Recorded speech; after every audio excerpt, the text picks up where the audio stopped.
call it a huge victory, while opponents say the ruling is dangerous. Plus, the Justice Department announcing its first charge against a former FBI official related to the Russia investigation. This attorney is a former FBI attorney. He pleaded guilty today. His name is Kevin Kleinsmith. He worked at the FBI General Counsel Office, pleaded guilty to falsifying a document, the document part of a larger collection of documents used to issue a warrant to surveil former Trump campaign aide Carter Page. Now, Kleinsmith admitted to altering that email to say Page was not a source for the CIA, but Page was indeed a source at some point in time. The FBI, going with Kleinsmith's information, never disclosed the CIA-Page relationship because that Kleinsmith changed the wording. Fox's David Spunt. And then the president making an announcement about how much money American families could be getting in the next coronavirus stimulus check. President Trump telling reporters in the White House press briefing room that the Treasury Department is preparing a second round of stimulus checks for American families. I've directed the Secretary of the Treasury to get ready and send direct payments, $3,400 for a family of four to all Americans. Democrats are holding this up. Both political parties broadly support sending another cash payment with the necessary qualifications nearly identical to the first stimulus check. The president clarified that he was not planning to act unilaterally on the stimulus checks. A deal between the White House and congressional Democratic leaders must still be reached on a COVID relief bill. Fox's John Decker in Washington. I'm Mary Corsetti, and this is Fox News.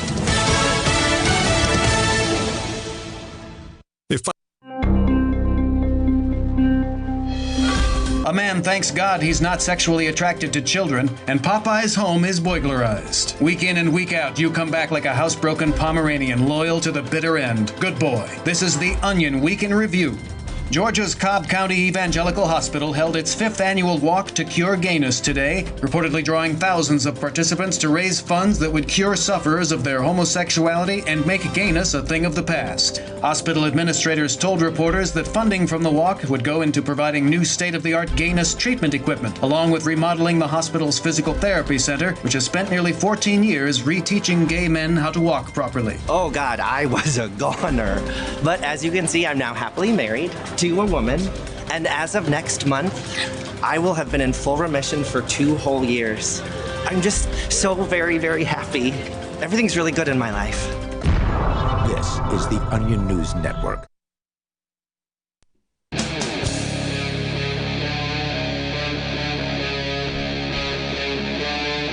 Free Talk Live. It is Free Talk Live. You can bring up anything you want. The toll-free number, 855-450-FREE. Like freedom. That's 855-450-3733. We have the Discord call-in line rooms over at discord.lrn.fm, so feel free to hop in to any one of those, and you'll be able to join us here and talk about whatever happens to be on your mind. Tonight in the studio with you, it's Ian. Nobody. And Chris. And coming up here tomorrow in beautiful little Keene, New Hampshire, there's going to be what I'm expecting to be a pretty big protest. Yay! Let's call it a mask freedom event or a mask choice event. People who, and I'm sure some people who are very anti-mask are going to be there, but I think it should be an event, and it's not my event. I'm just talking about it. Well, those would be counter-protesters, correct? Who? Pro-mask people? Yeah, that's not who I was talking about. I was talking about people who are pro-choice. So there's people who are anti-mask, and then there's people who are pro-mask, and then there's people who are pro-choice, meaning that you should be free to decide whether or not you want to wear a mask. And I think we're going to have both of those groups, both the anti-maskers and the pro-choicers are likely going to be in the same place. I don't know. And counter-protesters. I want to say, I thought I heard counter-protesters might be there too. Oh, yeah, there's definitely going to be counter-protesters. Yeah. There's already a guy who is apparently claiming he's going, this is hearsay, I haven't seen this, but allegedly some local on Facebook has claimed that he's going to bring out a megaphone and try to drown out the speakers. Yikes. Oh, really? The event. Yes. And it will also be starting at a time at which, historically, for like the past 30 years, there's been a peace vigil or a peace protest in that same location at the same time. I think that one goes from like 10 to noon. And so that's going to be going on at the same time as the mask event, which starts at 11. That might get confusing. It's going to be interesting to see how the how the peaceful folks react to us because, I mean, in theory, we're singing their song that people should be left at peace to theory. Live their lives. But in also practice, some pretty heavy they're leftists. a little bit left, and it'll be interesting to see if they want to go to war with us. People tend to have this belief that violence is okay, when it's towards their objectives. If you're scared. And the real answer is no, violence is not okay. If it's, if you're not defending it, if it's not in self-defense, it's not okay. Absolutely true. So it should be an interesting day tomorrow. We'll, of course, tell you more about that as, we do our Tomorrow Night show, the live Saturday edition. But tonight, we've got on the way a story about Bitcoin. We've been talking a lot about masks and force and government, and this one's more about what they call Bitcoin's stolen revolution. It's an opinion piece by Evan Shapiro at CoinDesk. We'll share that with you when we get the chance. But I've been teasing this story for a few days on the air, and we haven't had a chance to get to it yet. Now, none of us in the studio tonight are going to a government school, but you were the one who most recently went while you were in Michigan for a year or so. You went to a community college, correct? Yeah, I went to Washtenaw Community College in Ann Arbor, Michigan. So you're the closest to the government school system in recent years as which anyone at else. 51 is kind of strange. But here's what's It was actually a great experience because I cared not at all what grade I got, if any, and you were just there for the enrichment. Yeah, I mean, I just wanted to learn. I'm not going to show anybody the degree I ended up earning because, my career has been beyond that already. But it was nice in that without caring about grades, I just effortlessly got straight A's. Isn't that interesting? I always had a hard time with grades when I was concerned about them. Yeah. Was there, the question is, was this something that you already had a background in, or is this a totally different subject area? Actually, it was a mix of things. It was things that I wanted to know about. I didn't take any programming classes. I didn't take any math classes or anything like that. I took Shakespearean literature. I took which you do know a thing or two about. Yeah, that I already knew a fair amount about. It was just it's a lot more fun to explore that kind of thing with other people than on your own. And I took argumentative speech or rhetoric, otherwise known as English composition 2 or 3, I can't remember which, where you were more or less writing pieces that were supposed to persuade. So that was good. I did a public speaking class. Nice. Yeah, gonna use that tomorrow. So we're going to tell you, yeah, that's right. You're speaking tomorrow at the protest event. It's cool. true. So we're going to get into your calls and thoughts, and then we can talk about what's coming for the fall semester. What kind of rules, what kind of restrictions, what kind of ridiculous nonsense are they going to be shoving down the college students' throats? We'll tell you a little bit about that. But first, we have someone calling themselves Nowhere Man in Illinois, listening on the radio. Go ahead, Nowhere Man. Are you making all your nowhere plans for nobody? Hello? I heard somebody on the other end of the line. I hope I didn't scare him. Nowhere Man going once, Nowhere Man going twice. All right. Well, thanks for trying. Nowhere Man going nowhere. Yep. So the story from, in this case, the AP, as they struggle to salvage some semblance of a campus experience this fall, U.S. colleges are requiring promises from students to help contain the coronavirus. No keg parties. Because alcohol is so good for viruses. No long road trips. And no outside guests allowed on campus. No long road trips. Yeah, That's strange. What makes traveling a distance the idea dangerous? Is, so they've been restricting people traveling across state borders in certain states. So, for instance, Connecticut and Massachusetts, New York all have travel restrictions. If you are coming into those states from other states that are supposedly more dangerous for COVID, then you have to supposedly quarantine for 2 weeks. And if you don't do what they say, they will fine you and possibly jail you.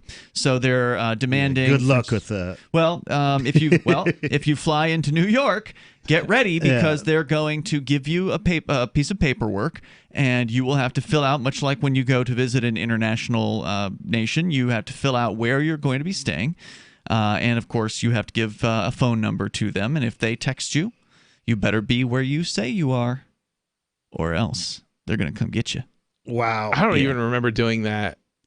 I guess they sort of ask you roughly where you go. What, international travel, you mean? Yeah, I mean, depending on where you're going. That's how it was in Mexico, at least. When I went down there, they wanted to know at what hotel or where I was going to be staying. The kind of questions I kind of remember, being asked, over the years are more like, what are you going to be doing here? And then you say that's also vacation, or you say, education. Yeah, or usually whatever. Business or pleasure is. It's usually a pretty broad question. The main customs question, or was back in the day. It does vary a little bit from country to country. They turned into the Toilet Safety Administration. In China, the way you answer the question is effectively like even if you're going there for work, your answer is supposed to be vacation.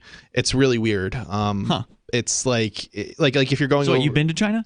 No, but I know people who have, and people that work for me and things like that, and. Like when you go in, like if you're doing if you're going over for like basically like engineering kind of stuff, like, oh, you're gonna go to Shanghai. I'm not saying that right, but to work with factories and things to manufacture something, for example, you're there on work effectively. You might not be working for a Chinese company, but you're there working effectively, and that they consider to be like vacationing or something. It's really weird. So, as I understand it, the reason why they want to know where you're staying is so, in theory, at least in Mexico or whatever, they could come check on you, right? Like, immigration could come see if you actually are where you are. And how often they do that, I don't think it's very often. Yeah, China, they do in China, especially for certain groups. And in New York, China, they're doing it too. Well, New York's more like China than Mexico. Yeah, exactly. That is the comparison I was drawing. So China. Exactly. It's called the Empire State. From China. The Empire State. So we can tell you more about what is happening on these college campuses. No keg parties? I mean, they've been trying to stop college kids from partying for a long time. I mean, these are already frequently like underground kind of, things. They're going to go even more underground. Underage minors generally. Yeah. But they're not that underground if you walk around in Keene, New Hampshire. You can see where all the parties are. Right. They're not underground in that sense, but they're certainly, certainly the kids that are attending mostly are under 20. They're going to have to get their security going pretty heavy, and I mean the parties are going to need security. They're going to need somebody at the door to stop the police from coming in. More coming up here. You can share your thoughts. This is Free Talk Live.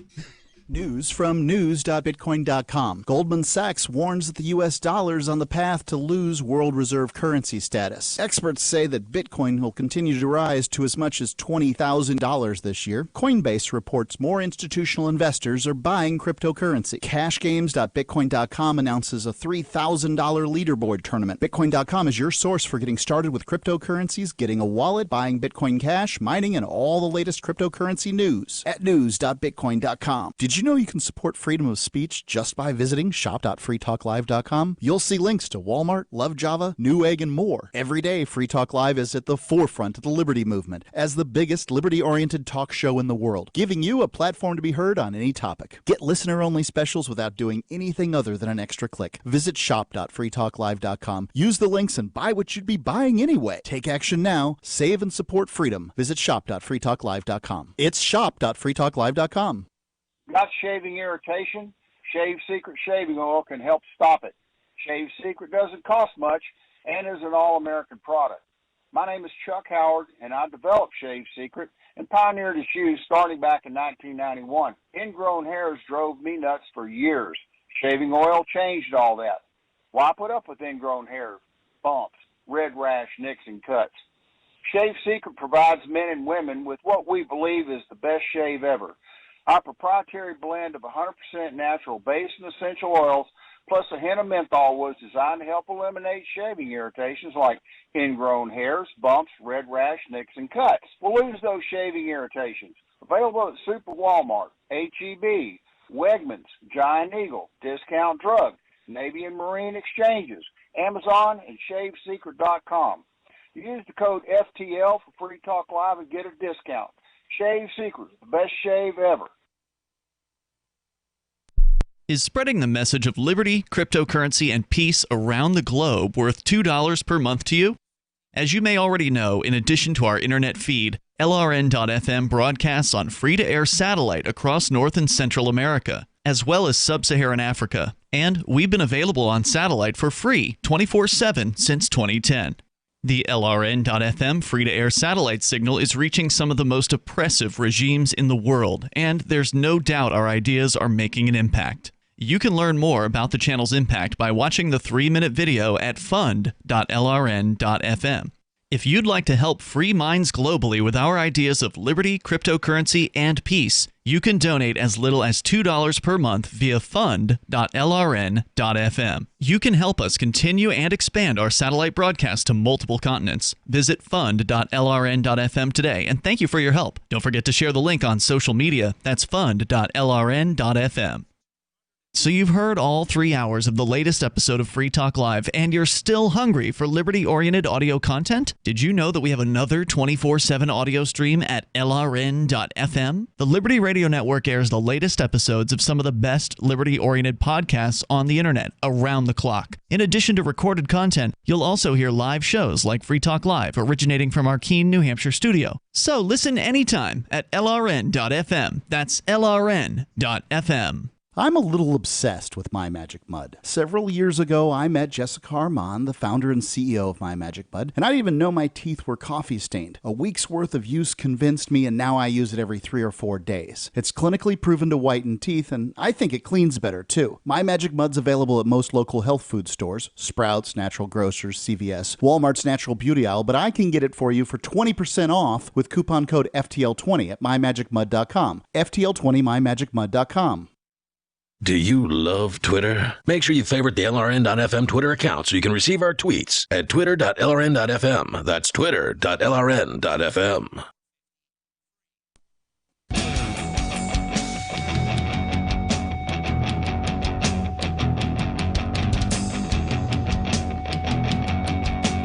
This is Free Talk Live. You can bring up anything that you want. Our number is 855-450-FREE.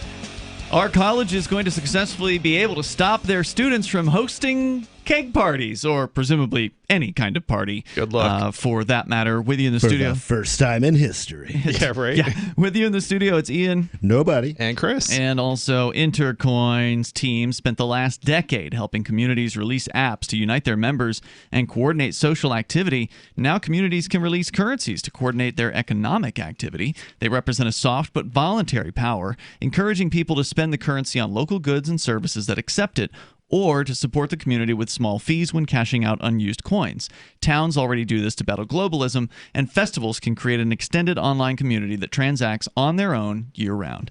Intercoin is attempting to regain some of our freedoms that are threatened on the internet and in meat space. We think that's important here on Free Talk Live, so we accepted $40,000 worth of Intercoin tokens from Intercoin Incorporated for advertising. If you think this freedom is important too, check out Intercoin at intercoin.org. You can invest in this project and potentially make big gains, or just be involved and perhaps shape its future. It's intercoin.org. We're going to go to your phone calls and thoughts. We got Dave Ridley. He's on in Winchester, New Hampshire. Dave, you're on Free Talk Live. Dave! So back in the day, I used to go to the State House and I would ask, I go to like transportation meetings or whatnot, and I would find, there's still, of course, in the second century, roads are a second century technology, Sure. And But then they built roads to last. Something like the Roman roads are still around. The ones built by Massachusetts last year are gone. Yeah, that's so true. And so, I would bring up the flying car issue, why we don't have flying cars, because they're essentially banned, right? It's like there's a 1917 flying car, at least a prototype, and there's 1960s technology flying cars that actually did fly in the 60s. That I would say, I'd ask these transportation committee people about this, and they would just look at me like I was from the moon. But now, because you hate roads. Now flying cars are law in New Hampshire. The governor has just signed a law making it so that you can drive your flying car to the airport. That was illegal before. I'm sure the FAA isn't too happy about that. And there are actually 3 different companies now, apparently, that you can buy one from. Okay, but what is it required? I mean, not that you necessarily know this, Dave, but What does it require to actually be able to fly one of these things? Because like you said, Chris, the FAA, the federal government's, what is it? They have authority over the air, basically. Aviation not the state. So, and of course, the first thing that's going to object to your flying is the laws of physics. So even if the government doesn't care, you still have to know how to do this. Are we denying flight exists at this no, point? no.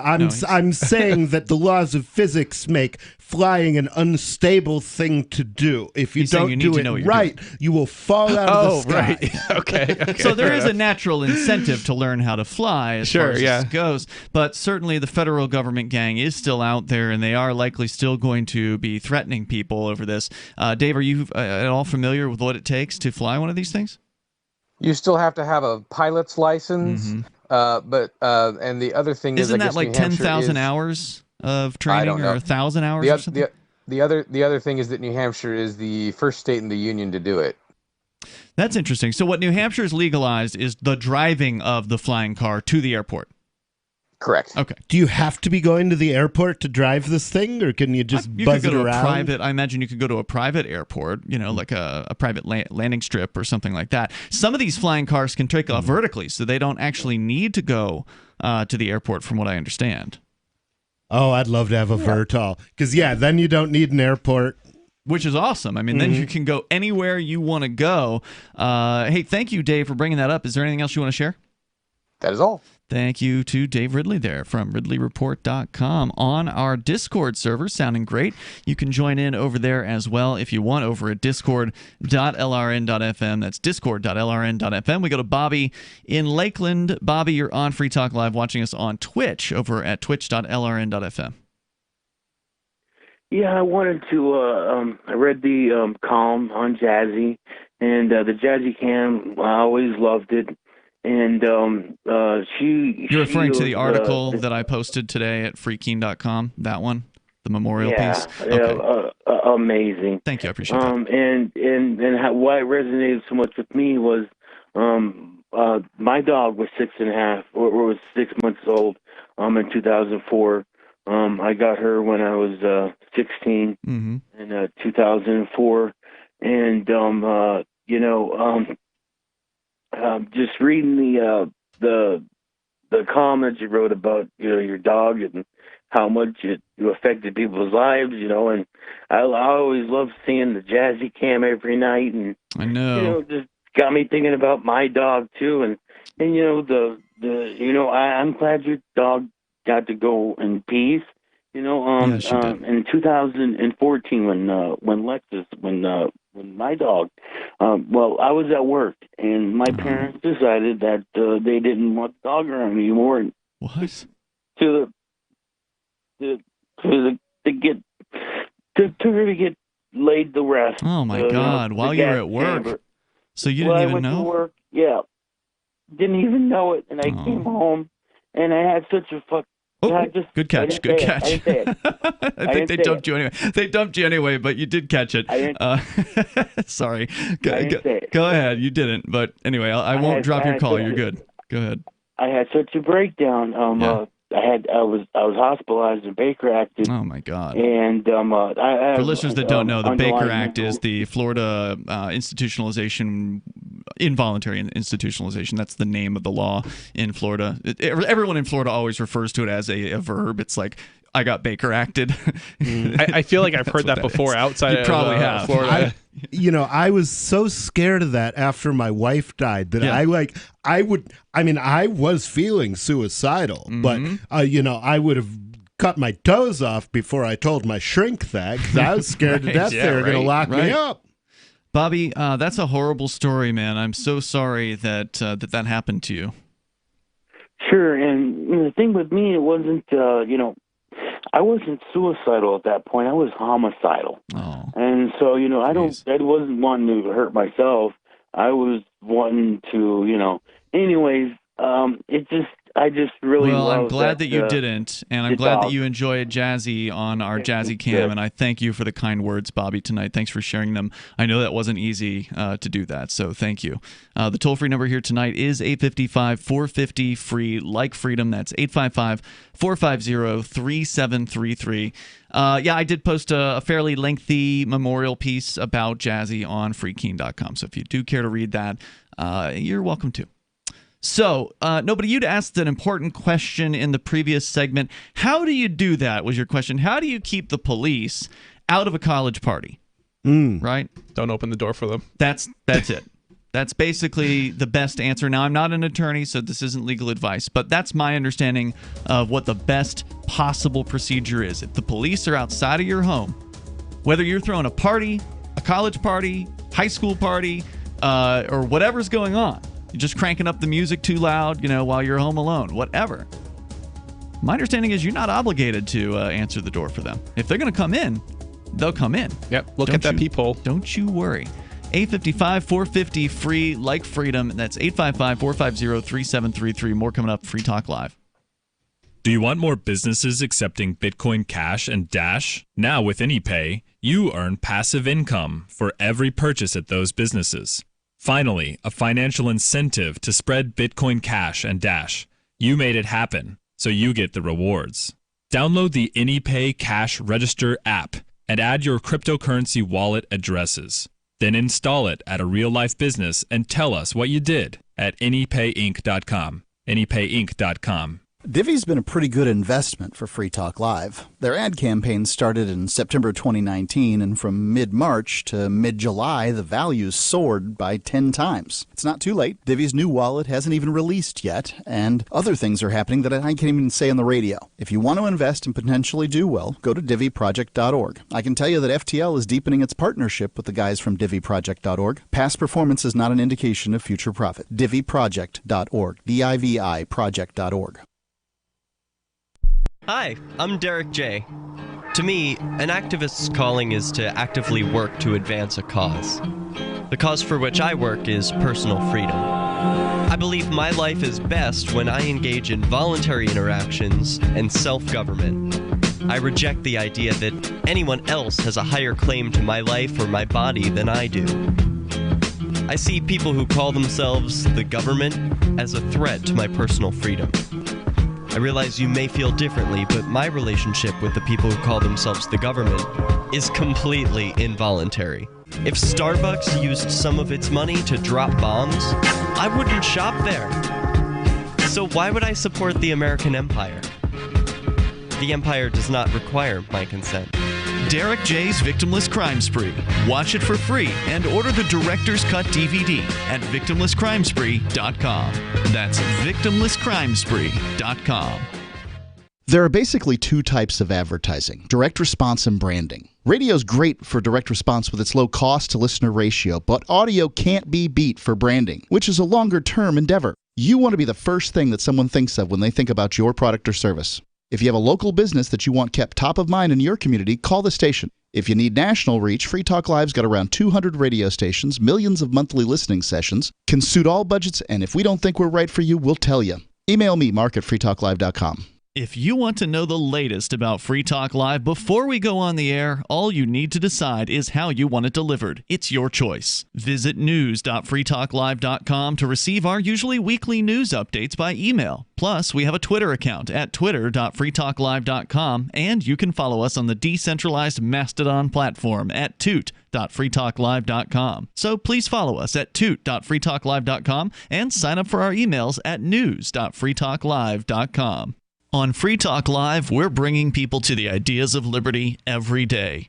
From wrestling superstars like Glenn Jacobs. You guys really are having an impact, I believe. Like I said, a lot of where I am now is due to listening to Free Talk Live. You changed my mind on some very important issues years ago. To random people tuning in on the radio.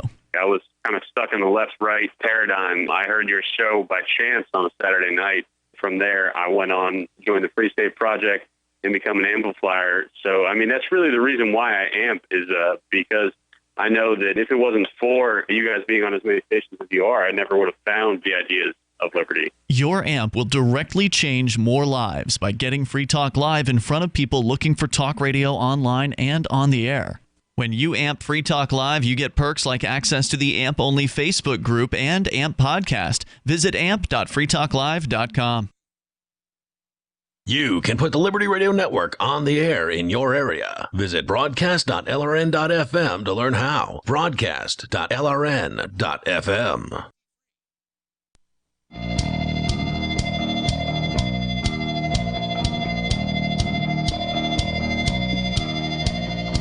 Free Talk Live. We invite you to join us here. The toll-free number is 855-450-FREE. That's 855-450-3733. More on the college COVID crackdown as college students across the United States and probably elsewhere in the world are gearing up to return to classes for the fall semester. Some of them, some are not going back to class. But of those who are, what are the ridiculous rules they're going to put into place? Well, they're going to say you can't party anymore. You can't go on long road trips. You won't be able to give hugs. You won't be able to shake hands. You have to wear masks everywhere you go on campus. Those are some of the rules here in Keene, where we live at the Keene State College that they have. It's a college town. Here with you in the studio tonight, you've got Ian. Nobody. And Chris. So we're going to go back into your phone calls and thoughts, and we'll tell you more about the college COVID madness as it continues to develop. We got BC. He's on the line in New Jersey and listening via our Twitch channel over at twitch.lrn.fm. Welcome to Free Talk Live, BC. Hey, thanks for having me. Hope you guys are doing well. Of course. What's on your mind? Yeah, so just before my question, you guys were talking about how when you go to Mexico, you have to kind of say where you're going. I know exactly what that experience is like. Except with Mexico and certain other places, I think there is a bit of a different concern than just tracking your movements. Mexico is basically a third world country, so they also want to know where you go in case you go missing. That's what I was thinking when he said that. Yeah. So with Mexico and certain other places, it isn't just Big Brother watching you. Sometimes it is the state trying to make sure the cartels don't abduct you. That's pretty unlikely, though. I mean, that's pretty highly unlikely. If you're not involved in it's cartel unlikely activity. for any given visitor, but but if you pay attention, it is definitely true that Mexico gets several calls a year from families going, "Where is my family member?" There's actually been in some years, in recent, I don't know about like super recent, but like at least a couple years ago, there were high numbers of foreigners and locals and everybody just getting kidnapped. So it's not. Yeah. I'm not saying that it's going to happen to you in usually the people who get kidnapped are the targets of the drug gangs for a reason. They don't tend to go after random people on the streets. They usually go after family members of target and competing gangs. That's typically that's intra-nationally, but in terms of the airports and checkpoints where if you're visiting Mexico from America or a first world country you would be going to, no, the targets are because you're from a wealthier country than them. That is a huge thing because they know that your family back home will pay American money, which is worth, Yeah, that's the whole thing with that. I think there have been people who've been abducted. There are definitely more small-timey kind of abductions where they want you to empty out your bank account at an ATM or something like that. Yeah. Those things do happen. But as far as like, are you going to get your head cut off and put on a spike or whatever? That's probably not going to happen down there. No, that was pre. Well, that was pre. Your family can come up with like $350. You can also get robbed in Los Angeles and Chicago as well. So I mean, there's definitely some dangerous places. Yeah, Los Angeles or Greater Mexico. Yeah, exactly. That's funny. So what were you calling about? So your guys' conception of freedom. I'm new to the show, so I've only seen like a few episodes, but it seems like you guys are you guys of like the anarchist stripe of libertarian? Nobody might describe himself. My co-host, nobody may describe himself that way. I personally prefer voluntarist. I don't like the term anarchist because I think it defines you by what you're against. And I like to define myself by what I'm in favor of, which is voluntary interaction between human beings. Well, but let's face it, you're an anarchist at the end of the day because you don't want any government, and that's what the word means. I'm okay with self-government. I'm just not okay with people imposing their beliefs by violence. The way I would like to describe it, and rather than give myself a label, is say I'm against the use of violence to achieve social or political objectives outside of self-defense, basically. So. Does that answer your question? Yeah, that comes to more of the root of it. But I suppose so. You guys are versed on the the tradition of this kind of thought out of the Enlightenment, classical liberalism, original libertarianism, this kind of thing of freedom for its own sake, self-government, meaning individual self-government for its own sake. Are you guys of that stripe? Well, I mean, there are reasons that I want freedom. I believe that freedom will have good, that freedom will produce good outcomes.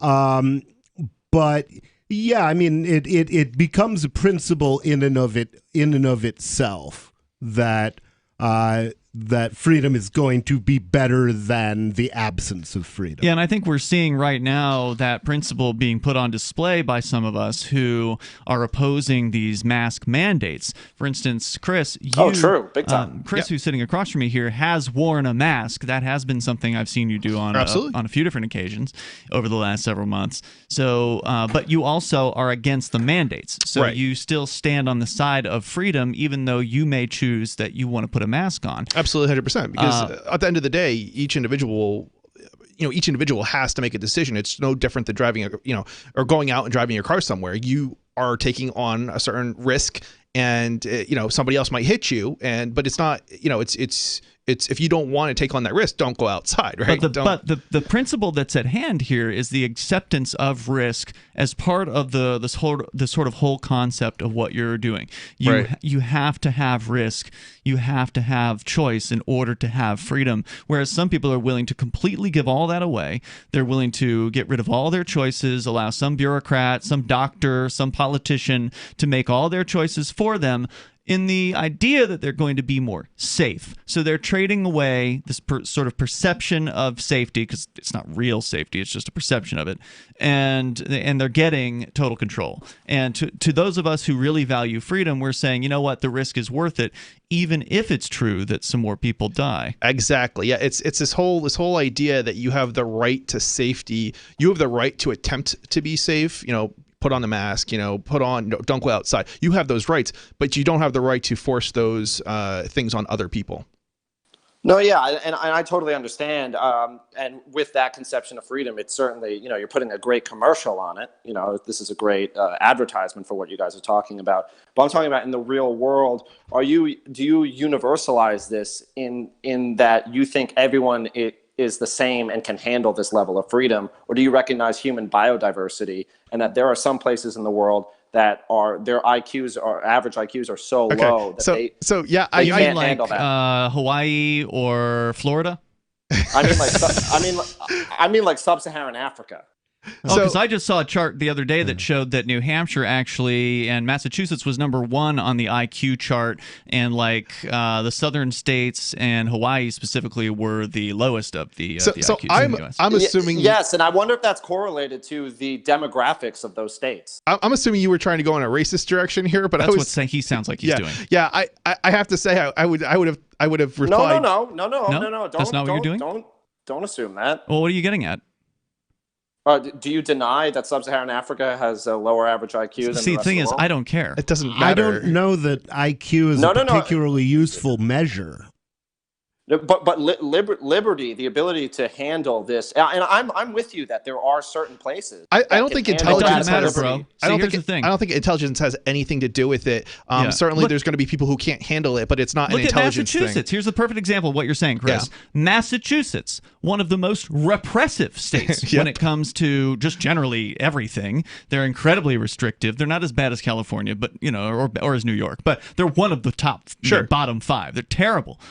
You look at Massachusetts and the restrictions that they have there, the COVID madness, the mask madness, it's all over the place there. But yet they're the #1 most intelligent state according to this recent study that showed they were on the top. New Hampshire is #2, and it's only by 0.1, 1/10 of a percent. So I think New Hampshire's was like 104.3, and they were 104.4 on the IQ scale. I think the answer to the question is ultimately, without going in this racist direction, obviously, is to say that there should be different states and different countries that have different levels of oppression. I want to be in a place that's free, and if you want to be in a place that's oppressive, well, be my guest. There's Massachusetts, there's Vermont, there's New York, there's lots of places around the world that are hostile to freedom. Yep. Thank you for the call, and lots of so-called intelligent places that are hostile to freedom. Thanks for the call, BC. We got more coming up here. You can join us on the radio. This is Free Talk Live.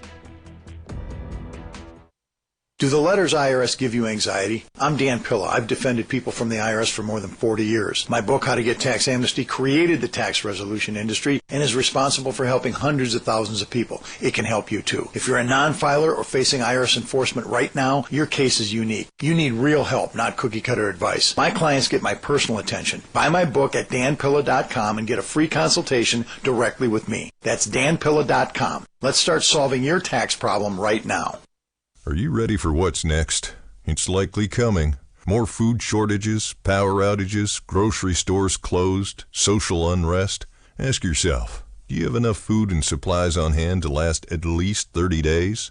Most Americans do not, but you can. Avoid the panic of the last-minute rush. Order your 4-week supply of emergency food today from mypatriotsupply.com. Starvation or dependency on the government are your only alternatives.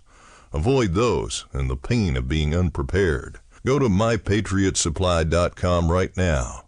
Build your emergency food supply with meals that last up to 25 years in storage, shipped discreetly to your door. Folks that know what's coming are using today to prepare. There's time for you to do the same. That's mypatriotsupply.com, the original Patriot Preparedness Company. mypatriotsupply.com. Have you ever thought about turning your Glock, XD Family, or 1911 handgun into a semi-automatic carbine? It only takes about 30 seconds. The MechTech Carbine Upper is classified as an accessory and can be delivered right to your doorstep with no FFL or background check required. It's the world's most versatile pistol accessory. Build your custom upper today. Simply go to handgunconversion.com. That's handgunconversion.com. The Free State Project has reached its goal of 20,000 liberty lovers who've pledged to move to New Hampshire and get active to achieve liberty in our lifetime. Perhaps you're trying to figure out what part of New Hampshire should be your destination. If so, consider Keene. You'll find more than 150 reasons to move to Keene at move.freekeene.com. Keene is famous for its historic, publicity-generating activism, as well as being the liberty media capital of the world. It's home to freekeene.com, New Hampshire's destination for liberty activism, news, and opinion. For years, we've been compiling over 150 reasons to move to Keene at move.freekeene.com, where you'll learn about some of what's happening here and what makes Keene a great place to live. If you love liberty, you'll probably enjoy anywhere you end up in the Shire. But do your due diligence first. Please visit move.freekeene.com for the full list of over 150 reasons to move to Keene. That's move.freekeene.com.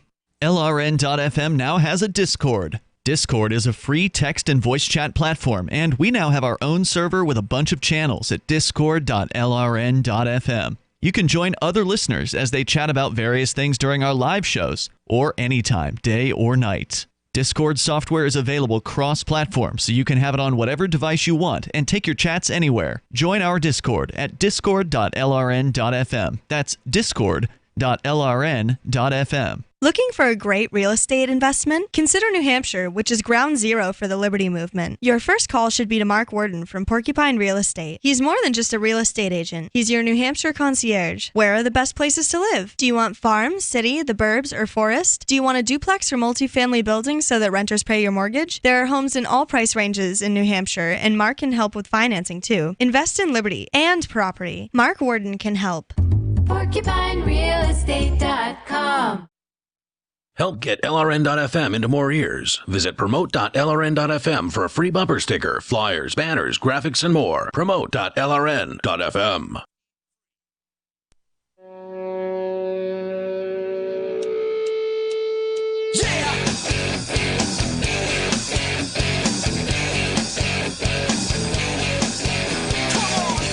Talk Live. Dial toll-free and bring up anything you want. Our number is 855-450-FREE.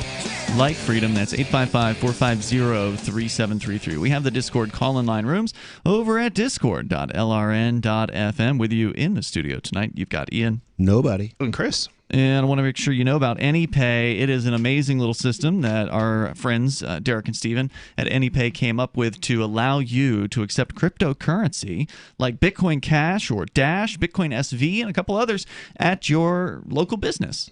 Or maybe your international business. You can take payments online with AnyPay, but they did design the system originally for people who are doing in-person. Is that actually open to businesses now, to other businesses? Because I thought the online stuff was basically like an exclusive thing they had with somebody. It's something that it's kind of exclusive right now, but you can technically use the AnyPay online web app to accept payments from people. Okay. So, and they're going to make it easier, I think, for online businesses in the future. That's one of the directions they want to go off into. Cool. But if you've got a local business, you want to start taking crypto, get over to anypayinc.com, anypayinc.com, or just go download the AnyPay Cash Register app on your Google or Apple App Store and get started with it. That's anypayinc.com.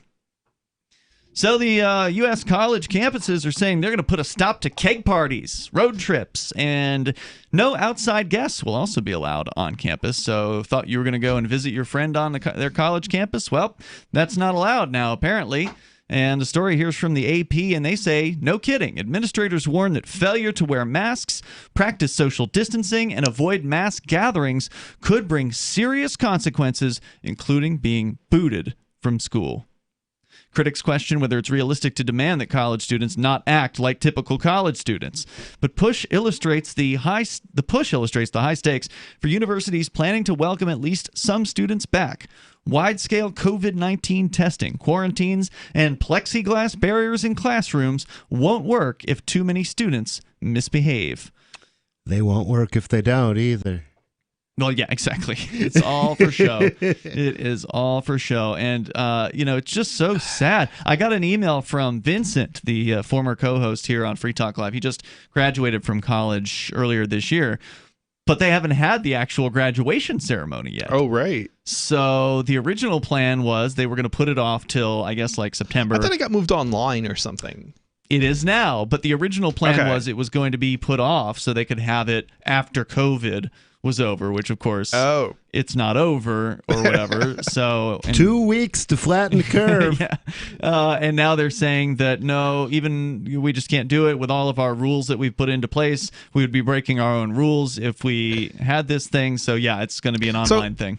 It's interesting. My opinion, has changed over the many months that COVID has been going on in terms of what to what. Well, the masks, as an example, it is, and I always said I kind of reserve to change my opinion based on what has come out. Sure. And I will say that that's what a smart person would do.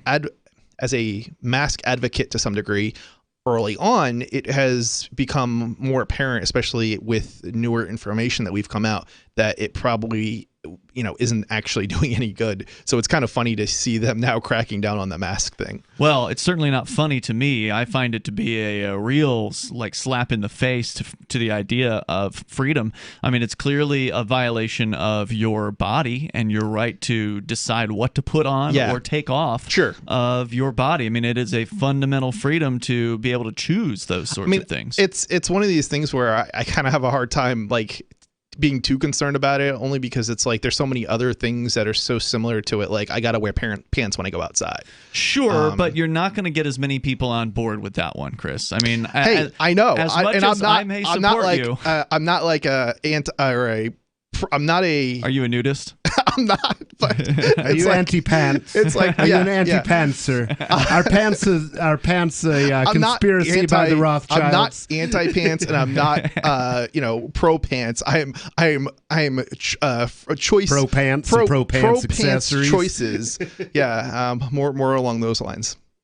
So, yeah, people should be able to make those choices, and I don't disagree with you, but there's a certain time when it's right to go for the pants-free movement, and I probably am not going to join you in that, although I would support you verbally in it, right? So like I think you should have the right to walk around your neighborhood pants. I'm going to keep my pants on. I support that, but I'm not way. like taking up a resistance movements when it comes to the pants. I'm just like I'm not for good like, reason. It's not going anywhere. Well, but no, this it's not because of that. It's just because it's like one of these things that I feel like there's better things I put my time into. Sure, but there are always better issues, right? Like, I mean, we'd like to see people like Ross Ulbricht be let out of prison, right? Victimless criminals, absolutely, who have not harmed anybody else, right? And I would rather focus my time on that. But that doesn't. What can you do about that, right? And that's a good question. And I don't necessarily know that there's a whole lot more we can do. Here's all you can do: right? Ask Donald Trump to pardon him. Sure, and I think that's been great, and I think we've done that on this show.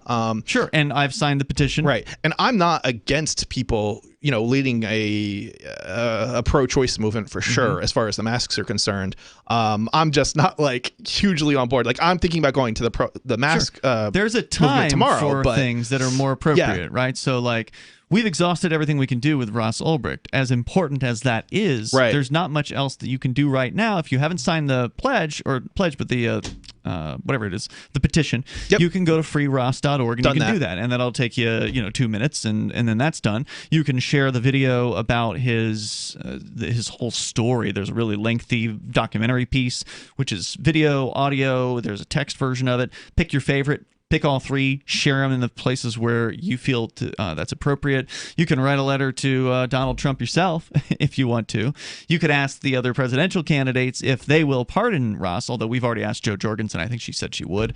And then good luck getting Biden to answer that question. So, there's really not much else that we can do. Good luck to get Biden to remember his you can name. write a letter to There's to more Ross. you could do. The question is, how much risk do you want to take on? Oh, you mean like break him out of prison? Hey, I'm not... I mean, that or other things, but I'd love to hear the other ideas. What's the other idea? Oh no, I'm not proposing anything. I'm just saying. Okay, so certainly you don't know there's if always anything else. You just think there's something else. Certainly breaking him out of prison is maybe on the table, but I'm just saying there's always something more. The question is, is that the? Can you get 100,000 people behind that?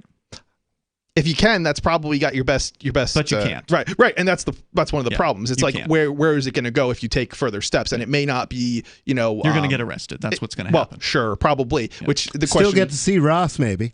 I don't know. Get arrested before it probably even won't go get that far. You'll get arrested for conspiracy. Right, and so that's the. Nobody ever conspires. That's crazy talk. What are you, a conspiracy theorist?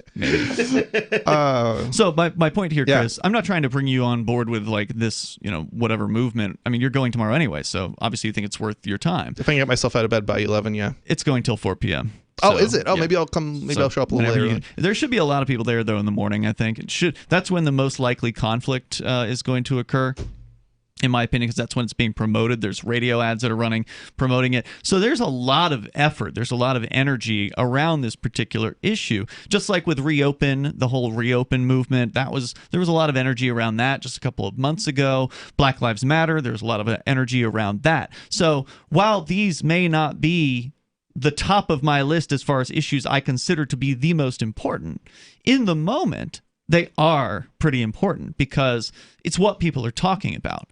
It's what people are being affected by.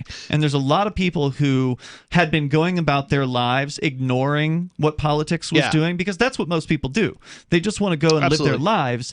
And now all of a sudden they're being told what to wear. And they're pissed about it, some of them here in New Hampshire. And, I want to talk to those people. Nobody wants to talk to those people. And we need to reach out to them. I think the thing that I see as, and I think this is more of an image thing, it's when we talk about masks, it kind of overlooks all of the economic damage that's going on, and that bothers me more than the masks themselves. But until we have business owners willing to step up. The group putting on this demonstration tomorrow, as I understand it, is Reopen NH. No, it's not. No, it's another guy. No, it's an individual who started this in Plymouth, and I mean, it's his buddies. He's got his own group. They're called the 8.3 liter group, and it sounds like 8.3 liter as in liters in an engine. That's what it was based off of, which is like they've got this like big military truck that's kind of their icon.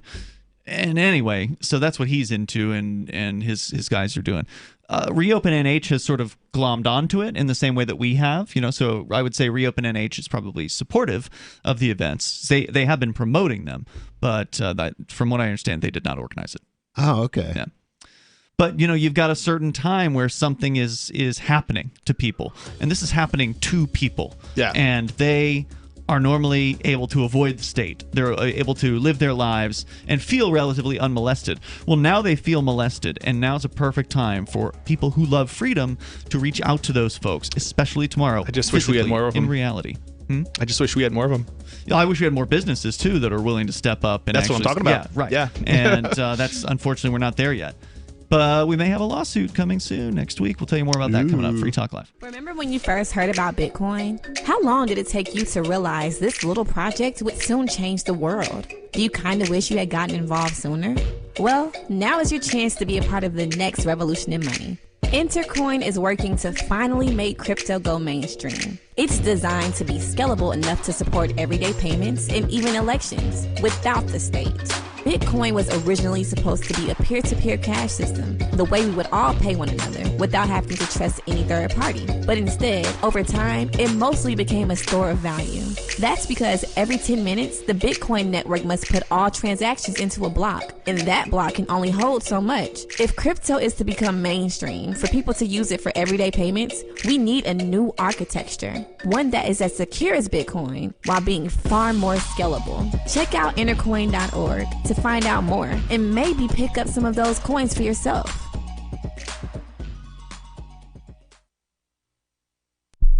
Are you tired of governments murdering people around the world? Stop using their money. There is an alternative. Bitcoin is a stateless free market non-political currency.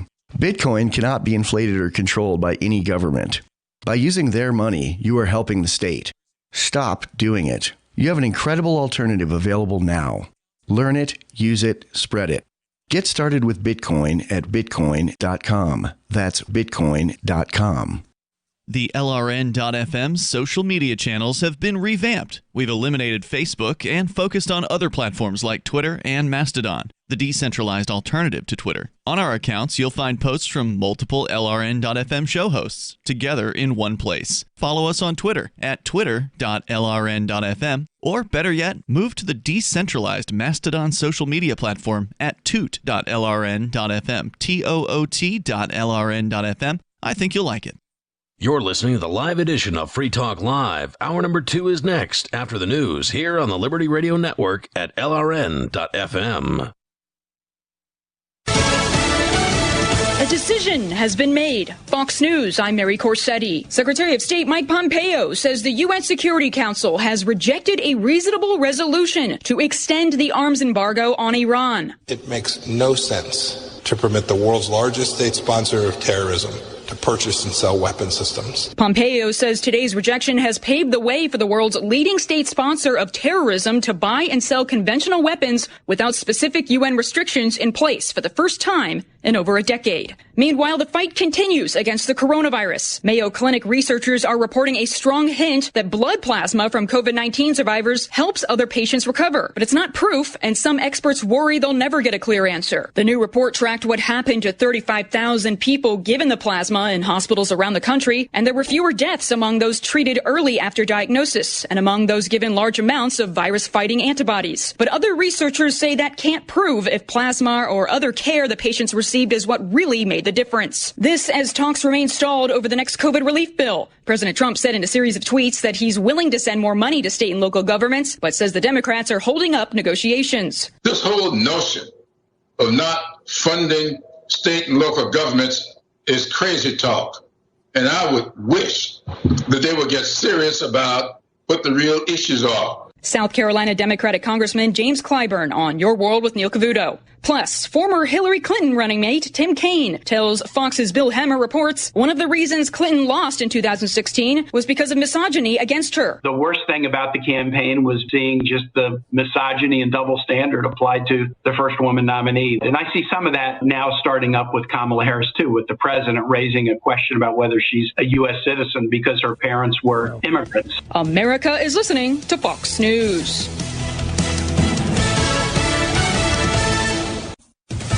2020 hasn't let up, but we have to keep this economy rolling. NetSuite will help your business make that happen. That's why over 21,000 companies, including Boll & Branch, makers of the world's softest sheets, choose NetSuite by Oracle, the world's #1 cloud business system. NetSuite gives you visibility and control over your financials, HR, inventory, e-commerce, and more. Everything you need all in one place. We talked to David Reed, CFO of Boll & Branch, about how they use NetSuite. Before NetSuite, we were stitched together with spreadsheets and hope. Now I have only one source of truth for our financials, HR, inventory, and supply chain. Because NetSuite is cloud-based, working from home didn't change a thing. We're still bringing affordable luxury into homes all across America. I'm now closing the books 5 to 10 times faster thanks to NetSuite. NetSuite surveyed hundreds of business leaders and assembled a playbook of the top strategies they're using as America reopens for business. Receive your free guide, 7 actions businesses need to take now, and schedule your free product tour at netsuite.com/Fox. President Trump traveled to New York today to visit his younger brother in the hospital. Little details have been released on the extent of his brother's illness. The White House has still not released why exactly Robert has been hospitalized, but we should note that earlier this year, the younger Trump brother was hospitalized for about a week. Robert Trump is 72 years old, and he's 2 years younger than President Trump. He was a former top executive in the Trump organization. During a news conference, President Trump didn't offer any details about his brother's condition, but he did say that the two have a strong relationship over the years.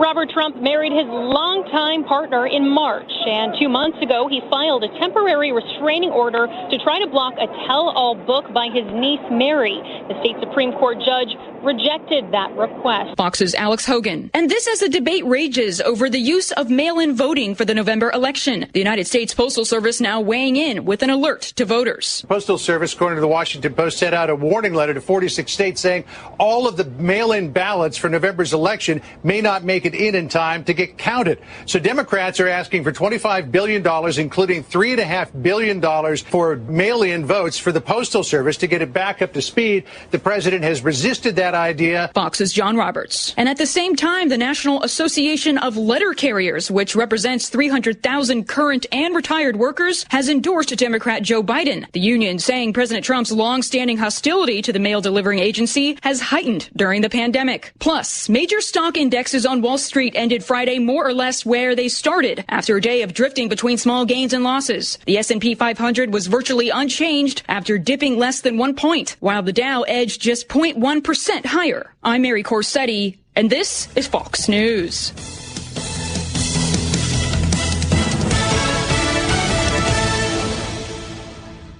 America.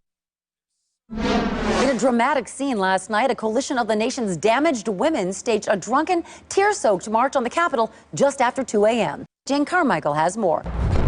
Thank you, Brooke. The damaged women began their protest yesterday afternoon, marching on the National Mall at about 4 p.m., and then marching away furious, saying they were done with Congress once and for all. But then they came back again late last night, insisting that someone in Washington listen to them for once. The late-night protest started with tearful apologies, but quickly moved to anger as marchers demanded that Congress pass a bill making it illegal to say you love someone and then up and leave as soon as there's one little problem. Why are you ignoring us? Stop ignoring us! Why don't you hear me when I talk to you? Wipe the smirk off of your face. No, come back! Come back because we think that we want you to care about us. I don't need to pay a therapist to tell me I'm unhappy! I know I'm unhappy! This is the Onion News Network.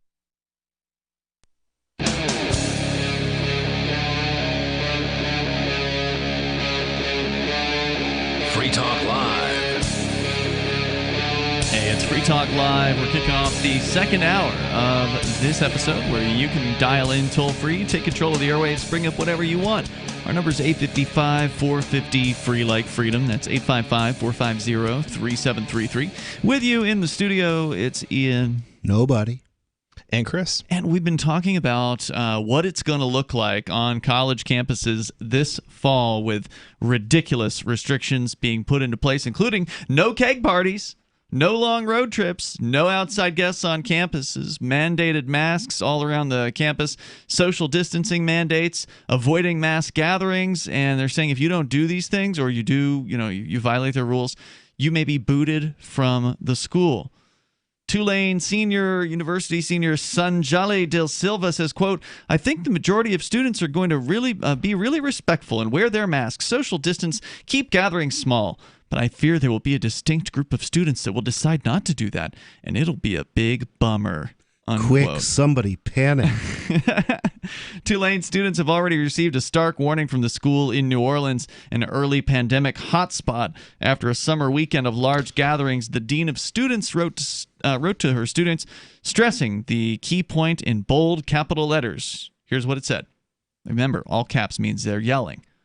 Do not host parties or gatherings with more than 15 people, including the host. If you do, you will face suspension or expulsion from the university.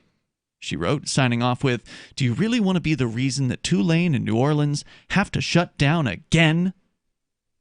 The emphasis on student behavior is part of a broader effort to create safe bubbles on campus, even if the virus surges elsewhere. So remember they had the safe space thing a few years ago? That was kind of making the rounds on college campuses. That was so ridiculous. They had safe spaces and they had free speech zones. Well, now the entire campus is a bubble of safety. That's what they're looking to do. Now the entire campus is a safe space where you can feel safe by putting on a mask and joining the rest of your obedient serfs. Wow. Story here continues. The University of Texas at Austin is not allowing parties either on or off campus in Massachusetts. Now, again, how they're going to enforce this has yet to be seen, but I suspect it'll be quite scary, and it will involve the police, and it will involve snitches. I'm just going to go out on that limb and say snitches will be involved, because how else are you going to find the parties? How else are you going to get it? I mean, you can drive around, you can look for them, and for the most part, it's pretty easy to find the big ones that way. But right, but again, okay, so let's say the police get involved. Are they going to get a warrant to enter? No, I mean, because they can't just know that they enter the property without. But look, Chris, most of these college students don't know their rights. So, yeah, they can enter the property because they'll let them. I was surprised at how well-informed, actually, kids, when I was in school anyway, were. Really? Yeah, in terms of, kids throwing parties off campus in regards to, not letting police in. Basically. That's good. And that was like, what, 20 years ago? That was been 2005. Okay, so roughly 15, around that time. 15 years ago. Yeah, from 2003 to 2008. Well, and we do a lot of outreach here in Keene, so we usually go out on party nights.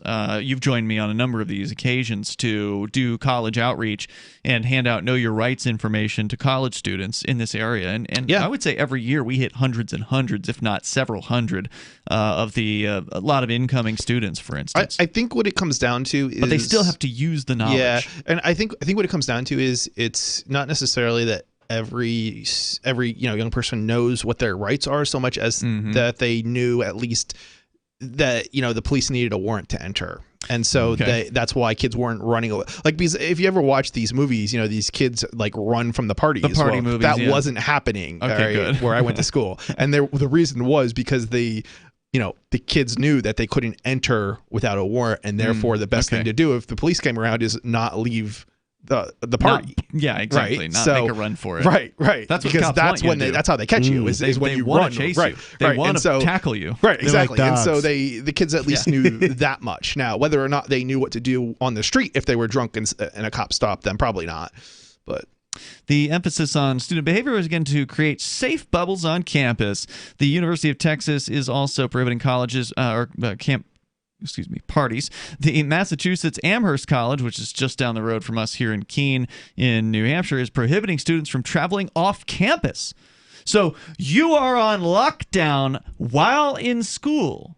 You cannot leave the campus with the exception of very limited cases. So like a medical appointment, they'll let you go to the doctor. You got a family emergency, your dad's dying? All right, we'll let you go for that one.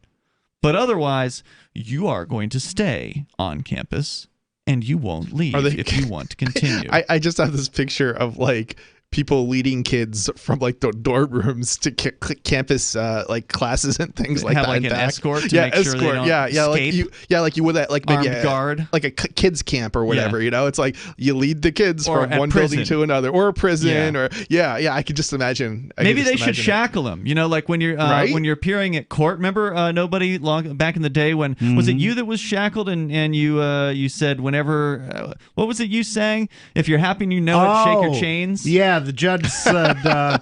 The judge said, I'm going to set your bond at $2,000. What do you think of that? And I said, if you're happy and you know it, rattle your chains. And he said, I'm going to make it $5,000. Yeah. So how long before they actually start shackling the students and moving them from class to class? Now, that seems like an exaggeration. They've got better technology than that now. Yeah, we laugh, but you know, seriously, they're already using some very disturbing technology, some classes with some professors where you have to take your phone out, you have to install an app on it, and that's where I was going to go with this. You know, and if you're not, if you don't sign in, then you don't get credit or something. And right. So it's like, and you don't have an all opt-out option either. So it's, the opt-out is you don't go to school. Yeah, it's really disturbing. Which is fine. Yeah, I mean, really, you shouldn't bother with college anyway. In most cases, with the exception of like being a doctor or something like that. I don't look down on getting education or taking classes. I don't think that's I look down on it when it puts you in debt for the rest of your life. And I understand that. I don't necessarily think that's not always the case. It's like one of those things that sort of depends. Your parents are wealthy. It's not the case. There's different scenarios though. Like, I mean, there's certain situations where if you're going to school for basket weaving, when you know you're not going to be making enough money once you graduate in order to cover the costs of going, that doesn't make any sense. But on the other hand, if you want to get into like programming and you have no experience programming, and it might make sense because you're going to be making more when you leave than when you to cover the costs of going. So it really depends. So, rather than shackling physically the students, that's going to be obvious, right? Yeah. So what they could do is what you were suggesting, mandate they install their little contact tracing app, which will also act as a GPS locator for the students, because if you're not allowed to leave the campus... Well, you can't GPS locate a student. You can only GPS locate their phone. That's right. But you can mandate that they always have their phones on them. And if you've ever seen students these days, they always have their phones on them. But what you can do is prevent them from leaving the campus with their phone. With their phone. Or with a phone. Right. And maybe not even that, because you can probably do the same thing through like Android on your computer or something like that. You just leave it on. Or have one phone whose whole job is to stay in your dorm room 24/7. Right. I mean, and tell the authorities that you're in bed sleeping. Maybe put a recording of yourself snoring on it. You could probably get a cheap $10 phone install the app, hook it up to Wi-Fi. Don't even have to have a cellular plan, and be done with it. Yeah, I mean, there's definitely leave it plugged in. For those who are smart enough to come up with these alternatives, they're going to try to get away from the system. But there's risks involved, right? Like if you break their rules, they may go ahead and discipline you to the point of kicking you out of school. So they have a lot of sticks here and not a whole lot of carrots, right? Like the only carrot is you might get a diploma after 4 years of this madness. But in the meantime, there's all these sticks around where they're trying to hit people and, force them to behave in a certain way. So it's going to be interesting to see how all this pans out. I'm planning on going down to the party zone next week because I think they're moving back into the campus next week. So Thursday night will be, what they call up here Thirsty Thursdays, where because a lot of the college students... Do we know how they intend to enforce it in Keene? No, that's why I want to go find out. Yeah, I would love to know how they intend to try to enforce this. I want to go down and see what's going on, see if the scene is like what it normally is, or if it's really tamped down. The toll-free number is 855-450, free like freedom. That's 855-450-3733. Bitcoin's stolen revolution. We'll talk about that coming up. What does it mean? This is Free Talk Live, 855-450, free like freedom. Divvy's been a pretty good investment for Free Talk Live. Their ad campaign started in September 2019, and from mid-March to mid-July, the values soared by 10 times. It's not too late. Divvy's new wallet hasn't even released yet, and other things are happening that I can't even say on the radio. If you want to invest and potentially do well, go to DivvyProject.org. I can tell you that FTL is deepening its partnership with the guys from DivvyProject.org. Past performance is not an indication of future profit. DivvyProject.org. DIVI Project.org. News from news.bitcoin.com. Goldman Sachs warns that the U.S. dollar is on the path to lose world reserve currency status. Experts say that Bitcoin will continue to rise to as much as $20,000 this year. Coinbase reports more institutional investors are buying cryptocurrency. Cashgames.bitcoin.com announces a $3,000 leaderboard tournament. Bitcoin.com is your source for getting started with cryptocurrencies, getting a wallet, buying Bitcoin Cash, mining, and all the latest cryptocurrency news at news.bitcoin.com. Doodle, Stuart, Harold, and Pork Chop.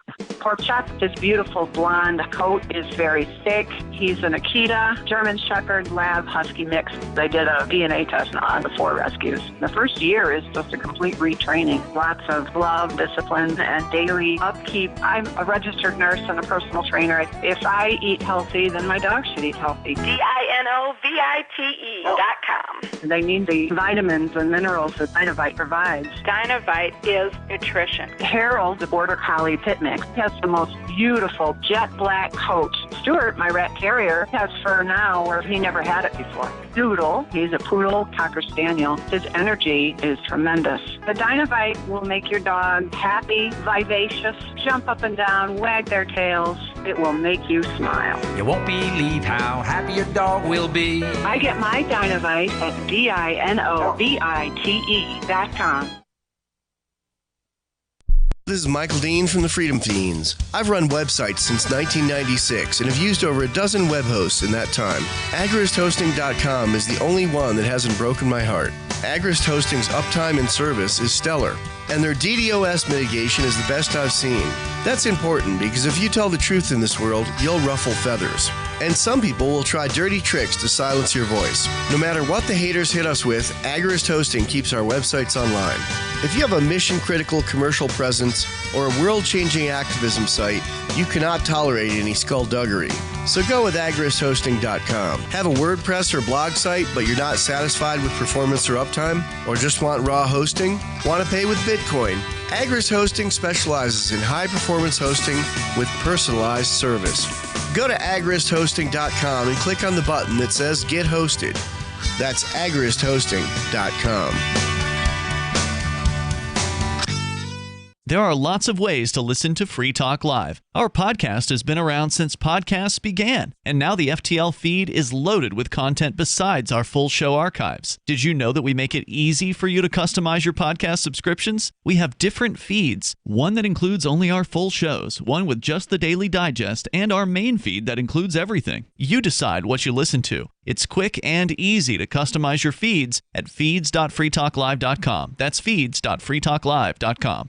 So you've signed the Shire Society Declaration and are planning your move to New Hampshire to be around more liberty-oriented people. Next, sign up for the Shire Society Forum at forum.shiresociety.com. There are a bunch of people there who are already in the Shire, and they want to meet you. If you're already in the Shire physically, you should also come by the forums. Remember, not everyone uses Facebook. New people are signing up for the Shire Society Forum every month, so drop in and say hello at forum.shiresociety.com. Some of our live shows are streamed in HD on Twitch. Please follow and share at twitch.lrn.fm. That's twitch.lrn.fm.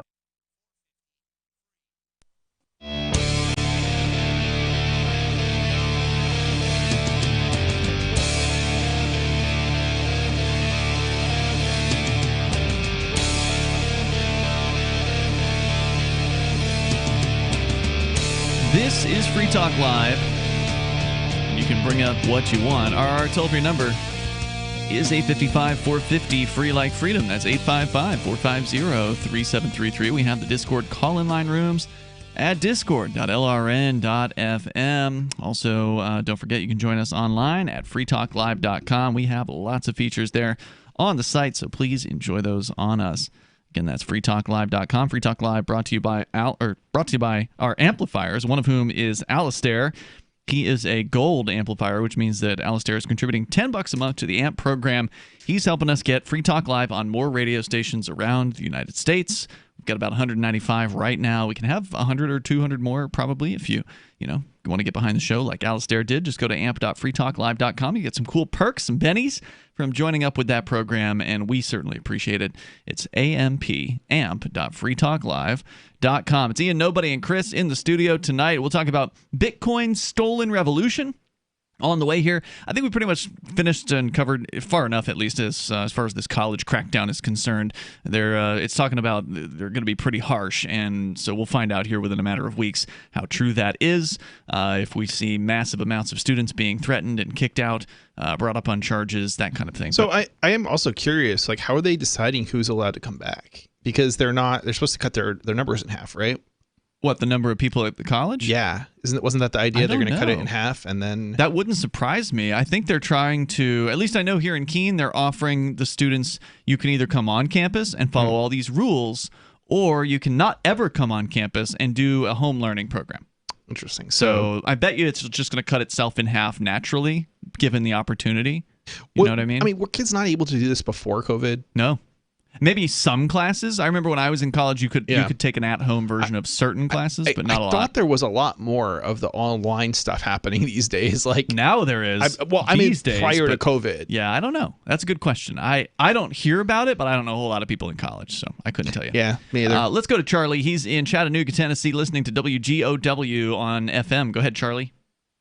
Thanks for taking my call. Yes, sir. Of all things, I'm going to talk about the mask. I'm going to make it quick if I can. Sure. And you tell me if I'm wrong or right. All right, you have two people standing there. One of them has a mask on. Maybe he has three masks on. The other guy has COVID-19. He sneezes on you. You can get it in your mouth, your nose, and your eyes. All right? If your mouth and nose is covered, you get it in your eyes. The mask is only basically for the guy that's got the COVID-19. Do you understand? I've heard about that. Yep, that's what some people say. Right. Now, I'm for everybody wearing a mask. Are you? Because that takes care of the guy that's going to talk to me too close. Well, I'm against it. On me or cough on me. If you're worried about it, stay home. Yeah, I mean, there's multiple ways to protect yourself. Oh, I am home. I do stay home. Yeah. And I'm not worried about it. Well, I don't want everybody to wear a mask because I think that it's dehumanizing, and I think that further it's actually showing people how obedient. It's basically a show of obedience, and it's pathetic, honestly, how many people are doing exactly as they're told. There's all sorts. I don't care if you wear a mask or not. If you think that's best for you, then that's fine, and if you don't, that's fine with me too. Just. I would object to anybody forcing somebody to wear a mask, and I would object to anybody forcing anybody not to wear a mask who wanted to. Here's the thing. I understand where you're coming from. Okay. The thing is that what we've seen, from the numbers is that it doesn't matter whether or not people wear masks, mostly not because the masks are ineffective. And I know people will disagree with me on that one, but because even if all you end up doing is you delay the people, you delay to some degree people dying, but those people ultimately, it doesn't stop them from dying. They will eventually die. It's just unfortunately, it's a matter of time. And it's the thing that I would probably be more worried about is the potential for a certain percentage of the population to have long-term negative side effects from being infected. Well, I agree with you guys. About there were three different opinions here. We have to agree, though, that this is a new thing. This coronavirus is a new thing. Is it, though? Happened here in the last 100 years. I don't know if it's that new. I mean, people have been dying from similar things that really weren't that different. Coronavirus 19 is called that because it's from 2019. It's just another iteration of it. There's COVID. There has certainly been in the last 100 years more substantial pandemics than this one. You mean than this one? And never this reaction. Never this substantial of a reaction. Certainly not within my lifetime. Is to walk by the guy that's got the COVID-19, whether I got a mask or not, because I got eyeballs and they're not covered. Now you see them. Well, you better get those goggles on then. You can goggle up if you want. Plastic on the front line people in the hospital, that plastic shield. That's what that's for. Cover the eyes, or like you said, get the goggles. but I'm not going anywhere. Well, that's the thing. I haven't seen a single person wearing goggles yet, so I'm not sure if these people are taking this seriously enough. Yeah, well, if they took it serious enough, they would cover their eyes because... That's what the Dr. Fauci guy said, and people seem to love following orders, so I'm surprised we haven't seen this happening yet. Charlie, thanks for the call tonight, man. I appreciate it. The toll-free number is 855-450-FREE like freedom. You know, if somebody's giving you a hard time out there for not wearing a mask, you should shoot back with wear your goggles. That is pretty funny. It's ridiculous is what it is. And so they've been targeting people here in Keene, by the way. There's a local business owner that, of course, for those that don't know, a week ago they passed an ordinance saying that all people inside or outside of businesses have to be wearing masks or else they will punish the business owner. And I spoke with a convenience store owner today who...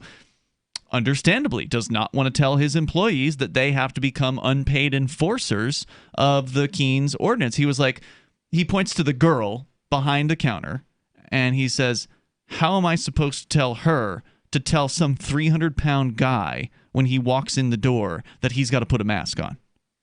Or like some hulking, guy who could tear the store apart or whatever, right? If he wanted to, or beat her up or something like that. I mean, if he wanted to. What is this? What's supposed to be the response? Are they supposed to call 911 when somebody refuses? Well, you wouldn't want to do that because it'll just bring the cops down on you. So you wouldn't want to call the police. It's the snitches who are calling 911. Right, but how do you enforce? Right, so what I'm trying to understand is how do they expect a business owner to enforce something without calling 911? Well, eventually, if you tell somebody, put a mask on or you have to leave, then if they don't leave, you could then call on your own customer. But most people don't want to call the cops on their own customers. Right, but that's why I'm wondering, like, are you actually supposed to be dialing 911 in order to? Well, that's the only way to get a trespasser out if they won't leave on their own volition. And there's so many people who That's the only way. Well, you could have private security as well, but your typical gas station doesn't. The problem is that there's such a percentage. There's a large enough percentage of the population where that's not going to work, right? Yeah. I mean, you're literally going to be punishing the business for effectively, people's refusal, and I don't. That's what they're trying to do, which is why it can't be legal. I think maybe I was more of an anarchist as a kid than I thought, because it's occurring to me that I worked in gas stations and convenience stores and liquor stores for years. I don't think I called the police a single time on a customer. I mean, I took things away from people and threw them out of the store, but that was just me being a dick. 855-450-FREE. That's 855-450-3733. You can share your thoughts. Bring up whatever's on your mind. This is Free Talk Live. Remember when you first heard about Bitcoin? How long did it take you to realize this little project would soon change the world?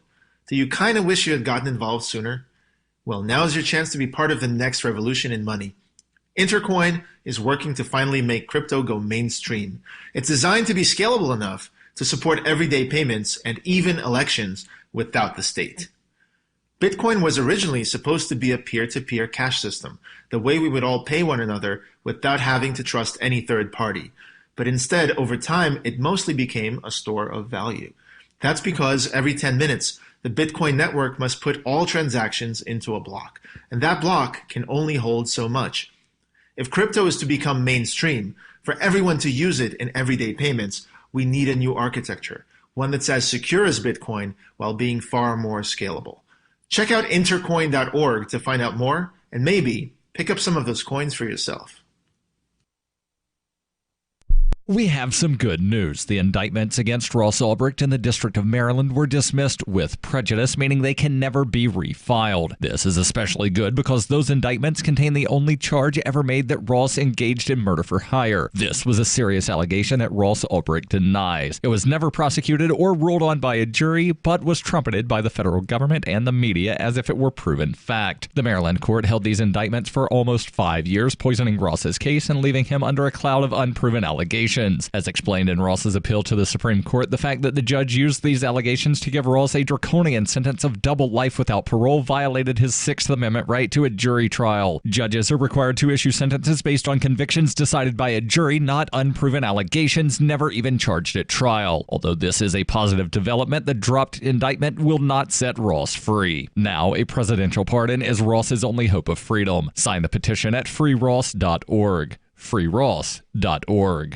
The new 4th edition of Healing Our World, The Compassion of Libertarianism, will take your understanding of liberty to a deeper level and has over 1,300 updated references, new cartoons, and a foreword by Dr. Ron Paul. With discounts for multiple book purchases, the 4th edition of Healing Our World is a great gift for the liberals, pragmatists, environmentalists, and Christians in your life who think libertarianism is cold-hearted. Get yours today at healing.freetalklive.com and use promo code FTL for a $5 discount. What if you want to hear the latest episode of Free Talk Live, but all you have is your phone, you forgot to download our archive, and you have no data connection? You can call our Listen line at 641-793-0191. That's a long-distance number, so you may incur charges. If not, listen as long as you want. 641-793-0191. The Free Talk Live Listen line, 641-793-0191.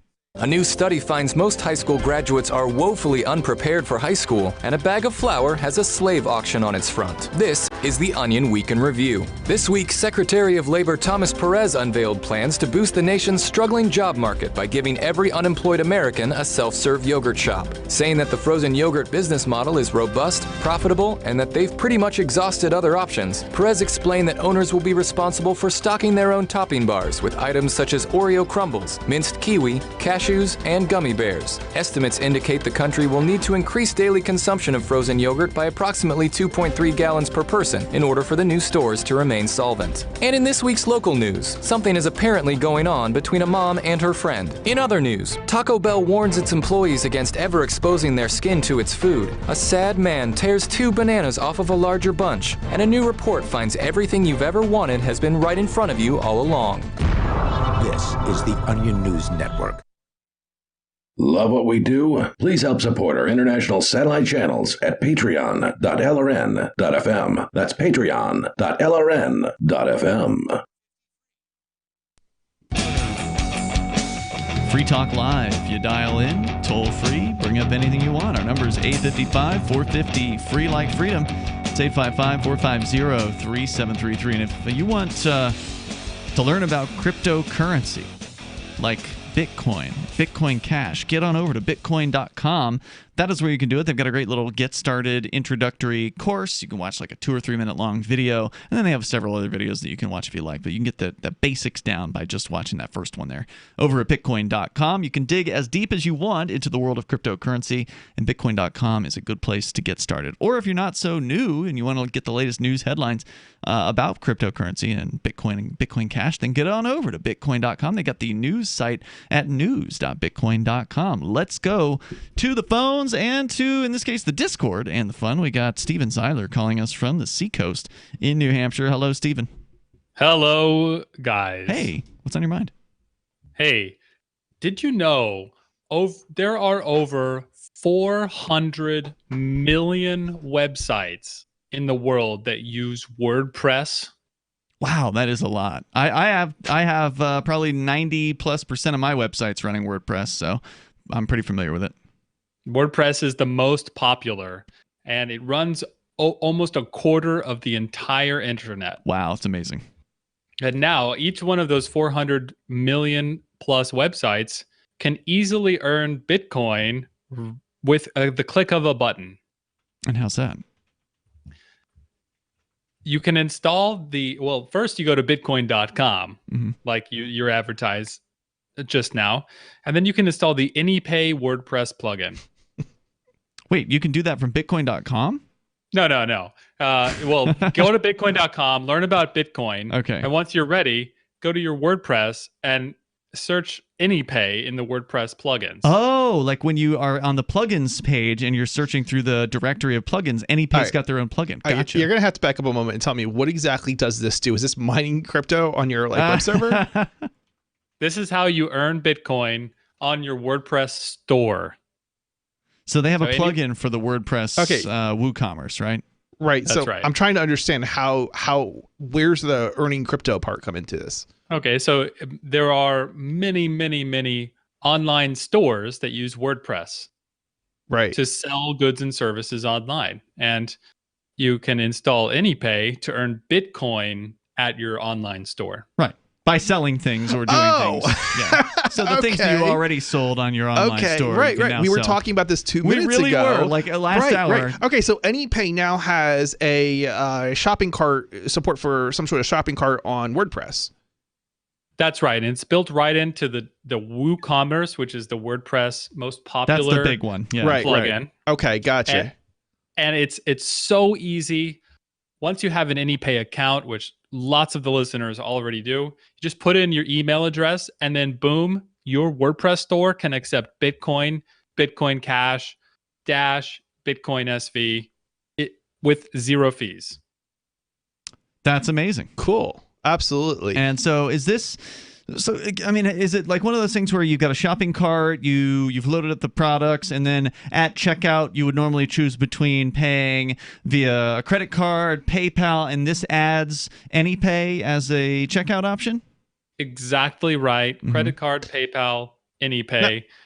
Your customers will know what to do if they are already a Bitcoin user, and then you can earn Bitcoin right to your wallet with no fees. Now, I have a question for you. Do you have to take credit cards? Or will this work independently of that? No, you absolutely do not have to have credit cards. You can do crypto I don't accept only. credit cards. That's what I was asking. You can do crypto only acceptance. That's right. That's so awesome. You can accept from anyone in the world.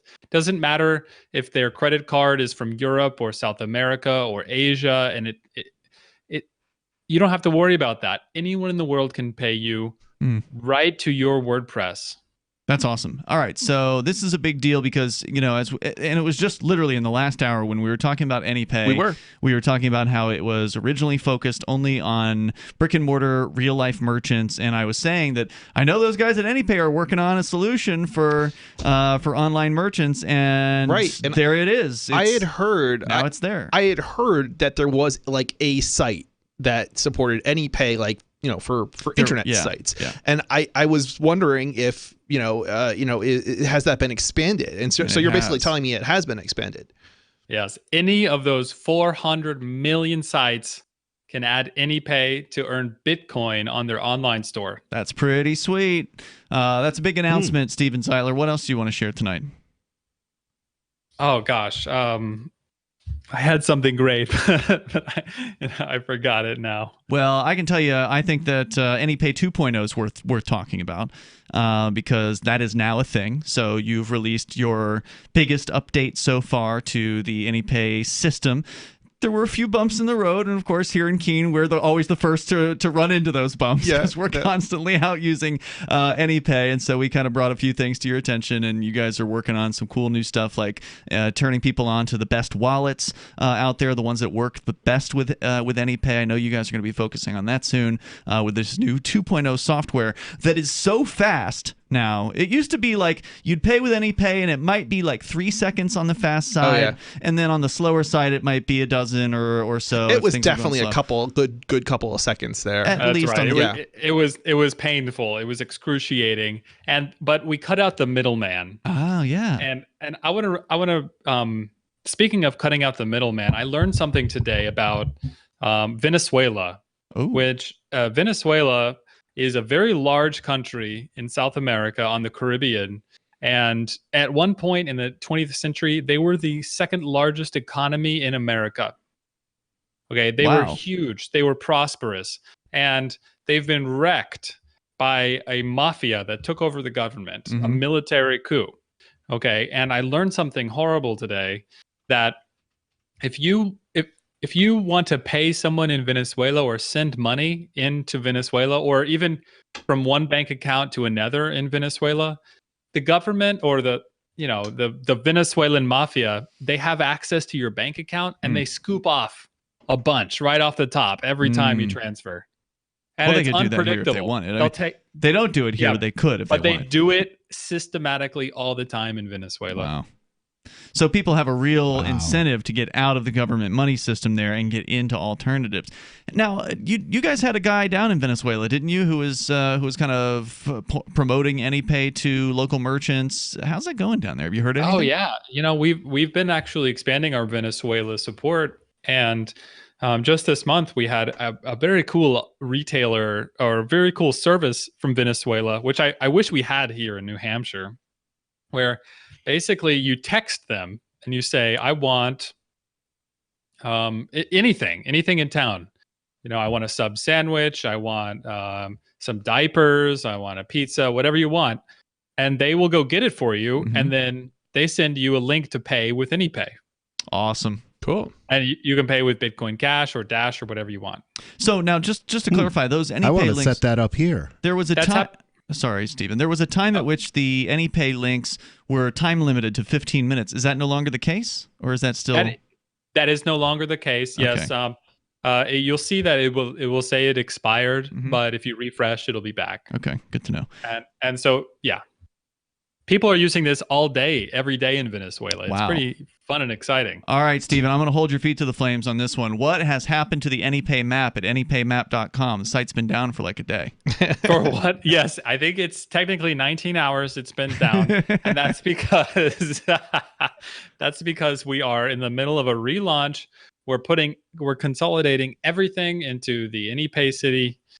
And map is going to be there with a registry of users and information about discounts. And hold on, are you saying the best map for all of crypto acceptance is going to get even better? Is that what you're telling me?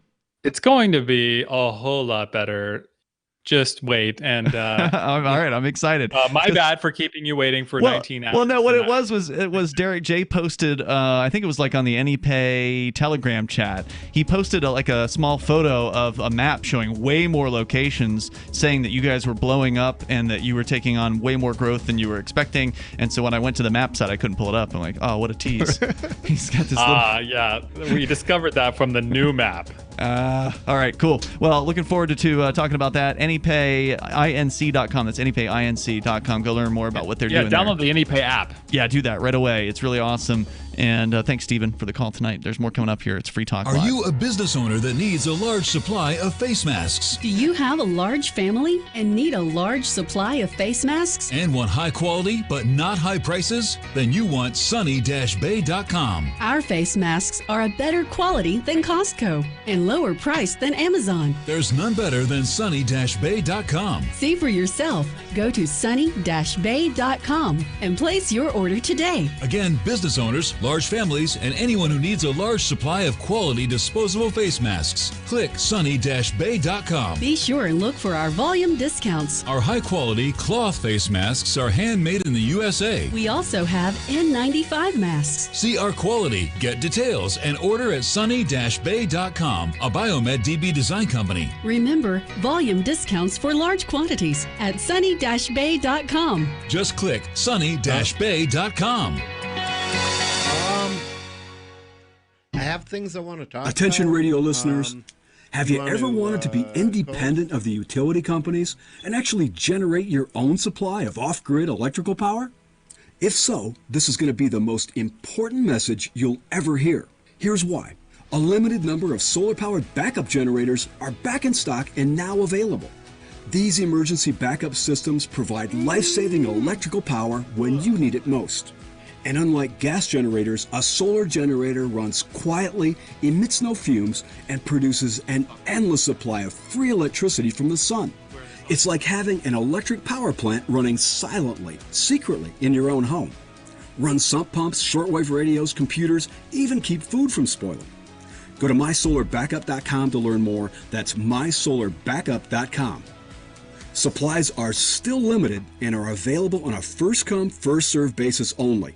mysolarbackup.com.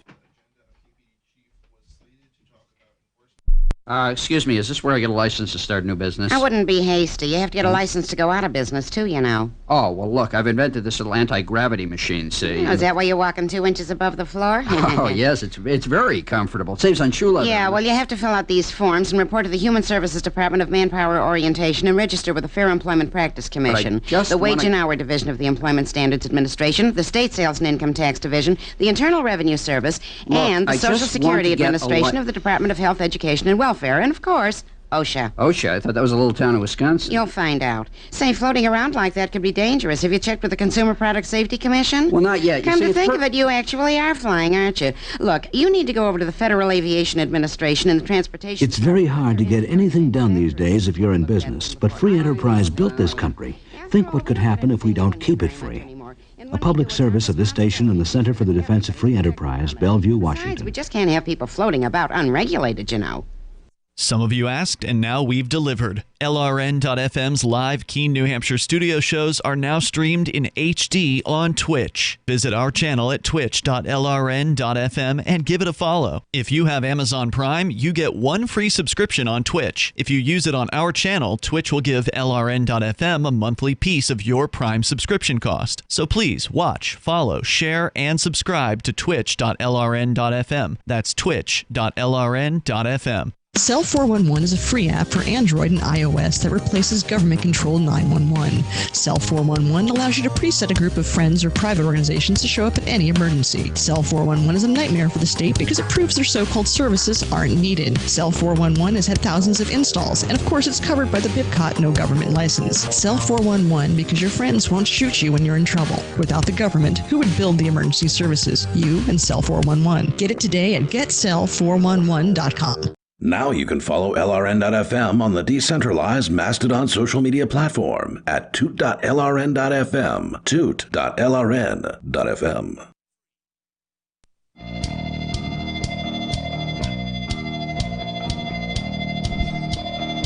Hey, it's Free Talk Live. You bring up what you want right here. Toll-free number is 855-450-FREE, like freedom. That's 855-450-3733. We have the Discord call-in line rooms over at discord.lrn.fm. Coming up, Bitcoin's stolen revolution. We're going to change gears, get away from all this mask madness, because that just keeps getting worse, and it's certainly no fun.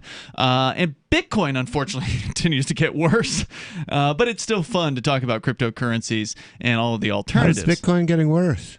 Because more people use it and the fees go up. And it gets slower. Oh, well, BTC, yeah, but I wrote that off a year ago. Well, are you using Bitcoin as sort of like the Kleenex term of cryptocurrency? Yeah. That's is that a good idea to do that? I don't know, but it's kind of Bitcoin, the dumpster of cryptocurrency. Yeah, because the thing is, if you say cryptocurrency to most people, they don't know what you're talking about. But if they say Bitcoin, they at least think they do. right? Yeah. They still don't know what you're talking about. Maybe it's better if they unambiguously don't know what you're talking about, because I always end up throwing something in, like, now halfway through a spiel. Now, of course, when I say Bitcoin, I don't mean Bitcoin. Yeah. I mean any crypto but Bitcoin, actually.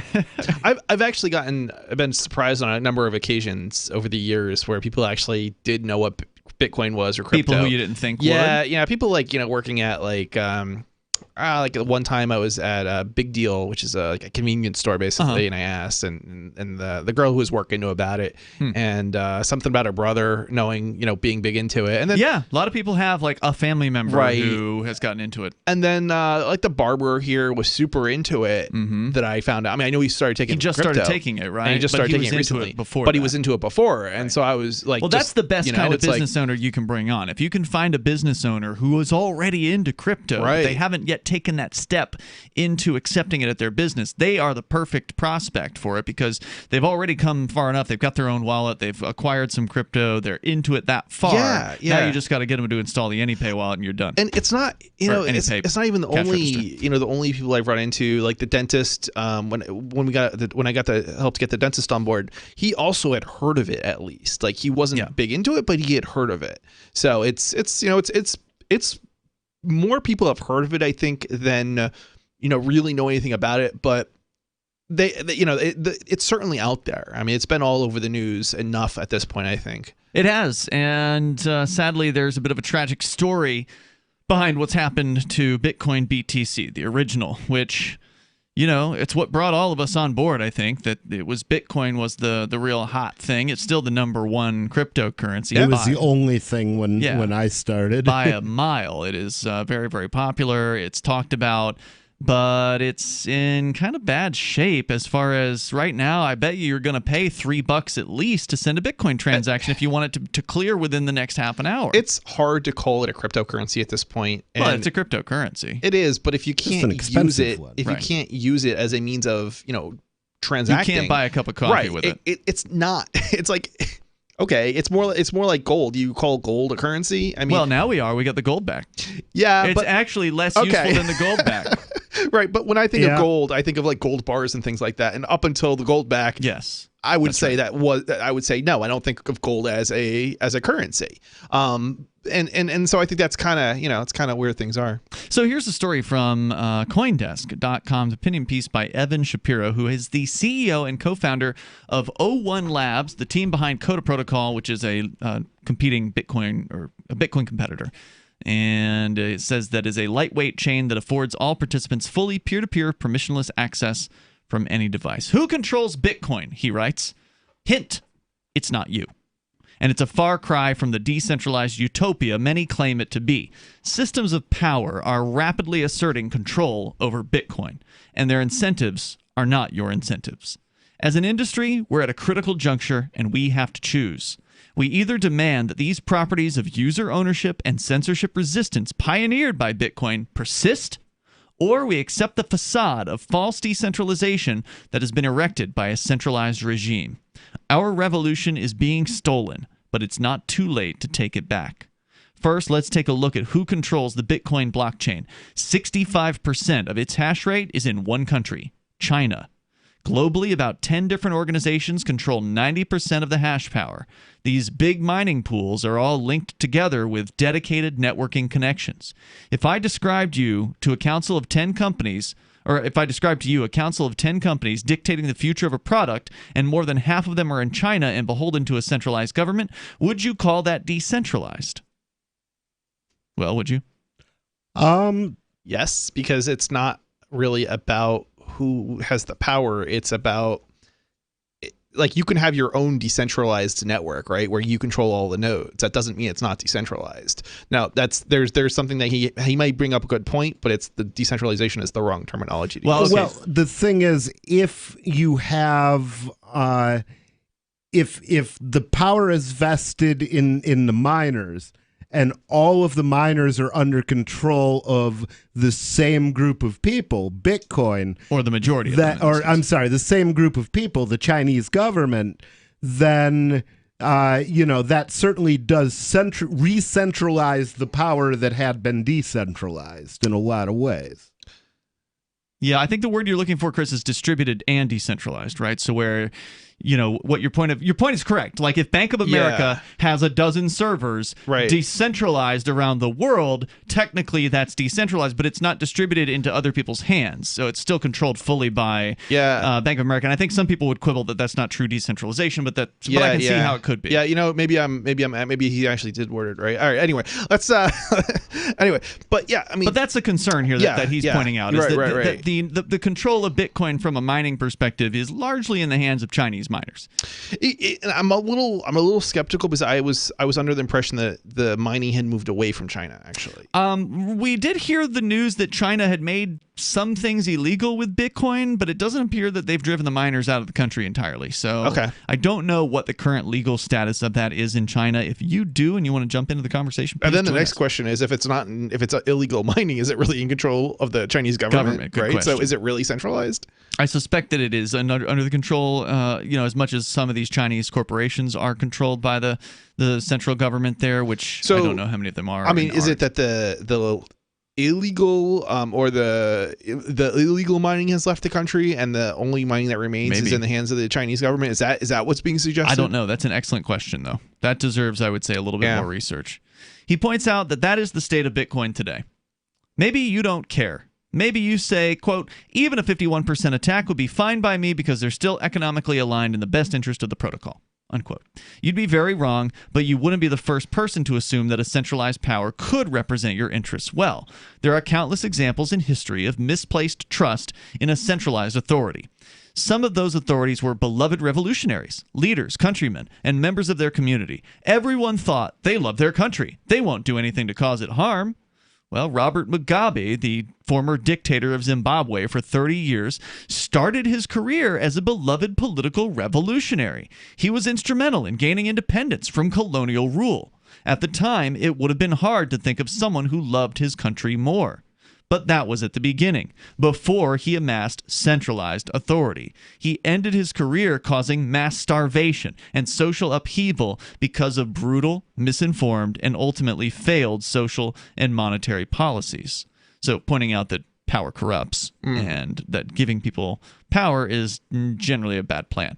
He says the problem is never just a single leader, it's the system in which they're operating. Without checks against centralized power, what remains is to trust that it will all be okay.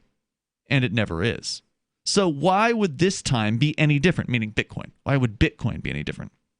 Because Bitcoin is somehow inherently different? Because the person or people who created it had revolutionary ideas? Come on, he says. He goes on, the analog of social and monetary policies for cryptocurrency is the rules of the protocol. When discussion turns to updating or not updating these rules, control suddenly becomes very important. Important decisions, such as whether to scale the network as congestion gets increasingly worse, or to update the inflation schedule when block rewards will significantly diminish in 2024, will be left to a small council of miners. And we saw what happened the last time there was a major upheaval in the world of Bitcoin. There was a schism. And this is one of the sort of controls that's baked into the system, meaning that if you don't agree with what the programmers and the miners are doing on Bitcoin BTC, you can take your mining rig and you can go mine something else. You know, and the thing is, to me, I mean, what this guy fears has already come to pass. Mm-hmm. At least once. I think when Blockstream moved in to the Bitcoin development pool and got a lot of power in it, I think it acted not in the best interests of Bitcoin. And people like Roger Ver said, this isn't cool. We need to fix this. If you want to talk about that more, hang on, nobody. We'll continue here in moments. 855-450 free. You're talking about 3 years ago, 2017. We can recap. This is Free Talk Live. Hour 3's next. Did you know you can support freedom of speech just by visiting shop.freetalklive.com? You'll see links to Walmart, Love Java, Newegg, and more. Every day, Free Talk Live is at the forefront of the liberty movement as the biggest liberty-oriented talk show in the world, giving you a platform to be heard on any topic. Get listener-only specials without doing anything other than an extra click. Visit shop.freetalklive.com. Use the links and buy what you'd be buying anyway. Take action now. Save and support freedom. Visit shop.freetalklive.com. It's shop.freetalklive.com. Divvy's been a pretty good investment for Free Talk Live. Their ad campaign started in September 2019, and from mid-March to mid-July, the value soared by 10 times. It's not too late. Divvy's new wallet hasn't even released yet, and other things are happening that I can't even say on the radio. If you want to invest and potentially do well, go to divvyproject.org. I can tell you that FTL is deepening its partnership with the guys from divvyproject.org. Past performance is not an indication of future profit. divvyproject.org. D-I-V-I project.org. Are you a cryptocurrency advocate? The Crypto Tip is the ideal outreach tool to help new people discover cryptocurrency. It's a printable business card-sized tip that you can give to service providers, preferably in addition to a good cash tip. When the server scans the QR code, it'll bring up an explanation of cryptocurrency, how to install a wallet, and allow them to claim the tip. If they don't claim the crypto, you get your tip refunded to you after a time period you specify. Plus, if they do claim the tip, you get an email alert. Create as many tips as you want at cryptotip.org. That's cryptotip.org.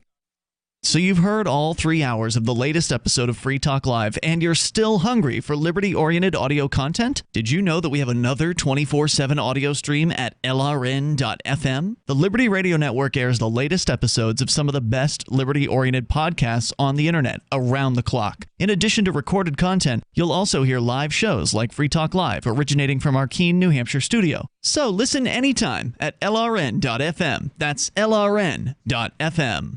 You're listening to the live edition of Free Talk Live. Hour number 3 is next after the news here on the Liberty Radio Network at LRN.FM.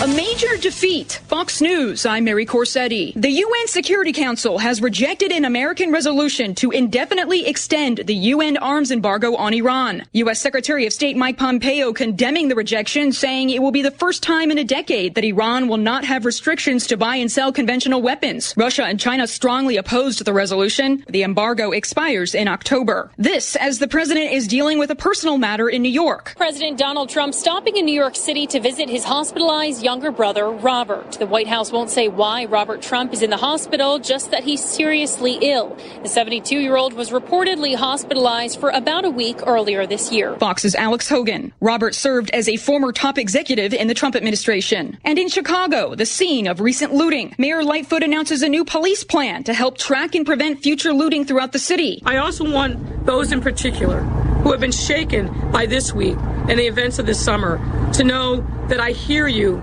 loud and clear. You deserve to feel safe. And I am working night and day to make that a reality for you and all residents across our city. Meanwhile, firefighters in California are making some progress on the lake fire near Los Angeles. It is hot out. It's a very difficult location to get to. And on top of those two major challenges that firefighters are facing right now, the warm temperatures are only expected to get hotter as we move through the weekend. This particular home, we're told by some of the locals, went up really quick. It's one of at least 3 homes that we've seen destroyed in the lake fire, which produced itself in just a matter of hours. You know, went from something that was 100 acres to 10,000 acres. Right now, it stands at 11,600 acres with 12% containment. Fox's Jeff Paul. America is listening to Fox News.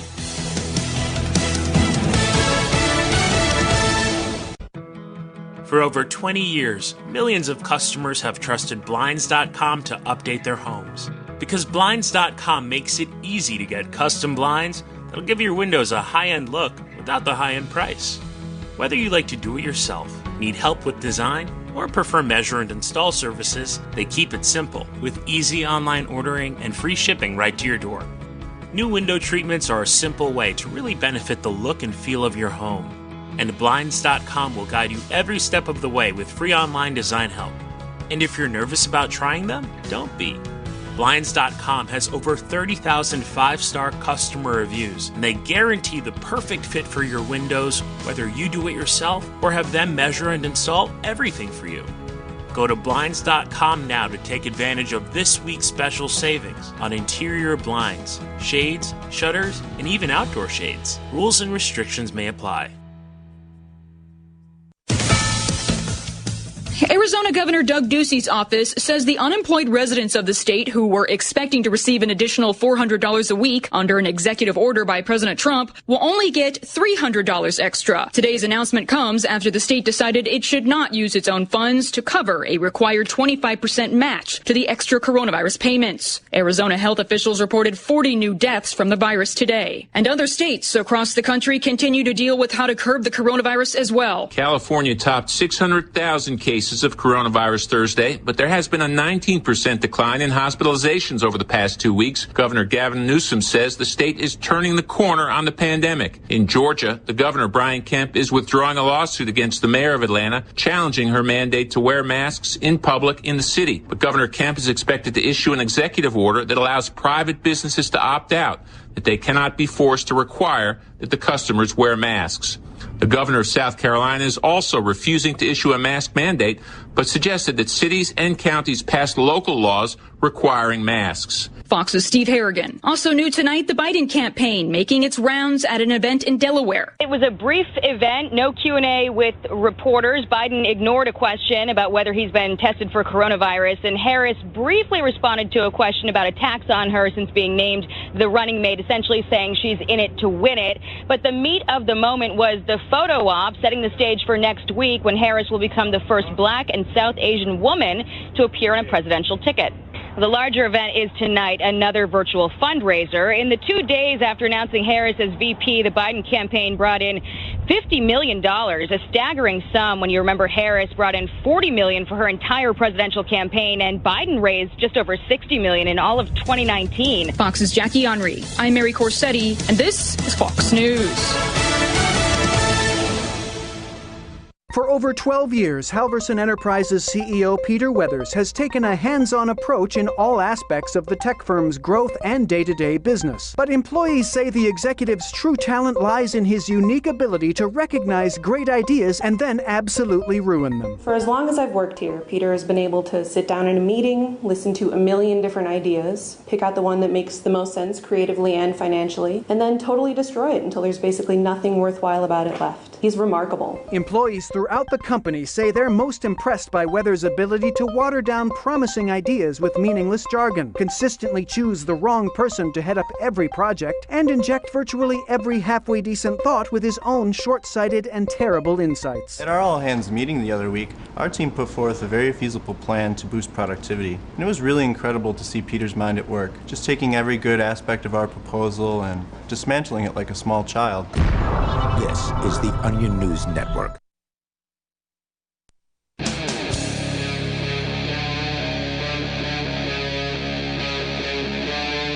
Free Talk Live.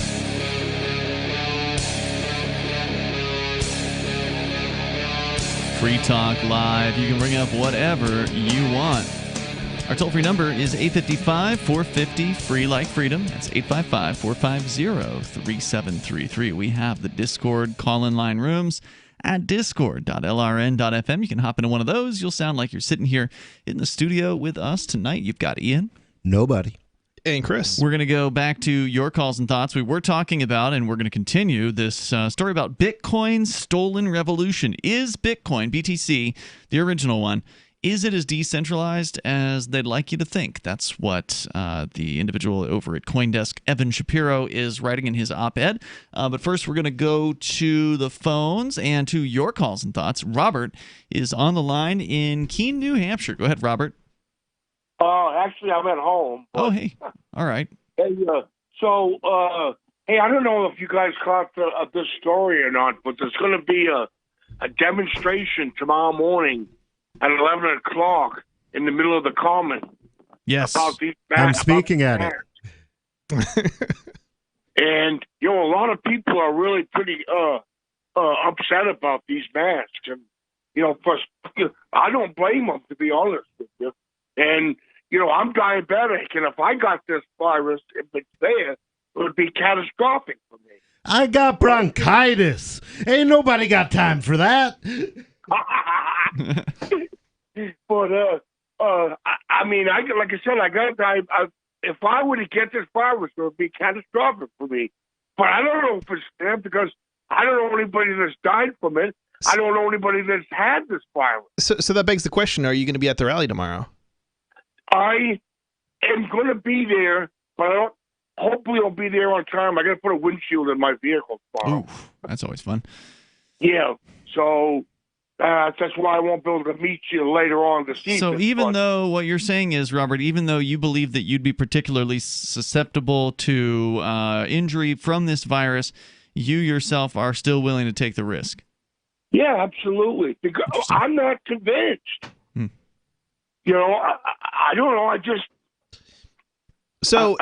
been everywhere. How many people have to start dropping dead before you be convinced? It's the statistically, it's like really small in New Hampshire, and especially in this area, relative to other areas in the United States and the world. So, especially in the United States, I think United States is up there in terms of the world. But anyway.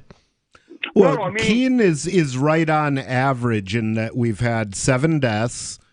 And that's about 1 out of every 3,200 people. I actually figured these odds on the last show we were on, but I never ended up saying them. But the thing is, 1 out of every 3,200 people is very few. Most people know about 150. Thank you, Robert, for your call tonight. Definitely appreciate hearing from you. We'll see you at the event tomorrow morning in Keene, New Hampshire. If you're in New England and you're sick of these mask mandates, then come on up and join the fun. It starts at 11 a.m. right in the heart of downtown Keene at Central Square. We go to Kirby in Indianapolis. You're on Free Talk Live. Hello, Kirby. Hey, I'm going to be quick, guys. Apparently Tuesday evening, there was an incident in Greenwood. Guy saw a young lady not wearing a mask, began to yell and scream at her. Her mother saw what was going on, came out of the store, told him to leave her daughter alone. He gets in his car, gets an airsoft gun, and starts shooting at them. That's first thing. Second thing is the Ninth Circuit Court overturned California's ban against so-called high-capacity magazines I heard about that. Unconstitutional. The Ninth Circuit overturned that as unconstitutional. And interestingly enough, they determined that it was racist. Huh. Is my understanding. I haven't read the decision yet. Interesting. Well, that's because most guns that use more than 6 bullets are black. And black guns matter. That's really funny. All right. What else, Kirby? That's it. It's just amazing to me that people would get that irate over someone not wearing a mask, that they would do something as foolish as pull out an airsoft gun, because someone could have been there with a real gun and stopped that. And then they'd have been in trouble because he didn't have a real gun, but airsoft guns don't look like toys. That's right. Kirby, thank you for the call. I definitely appreciate it. Thanks for the quick news update there from Kirby in Indianapolis.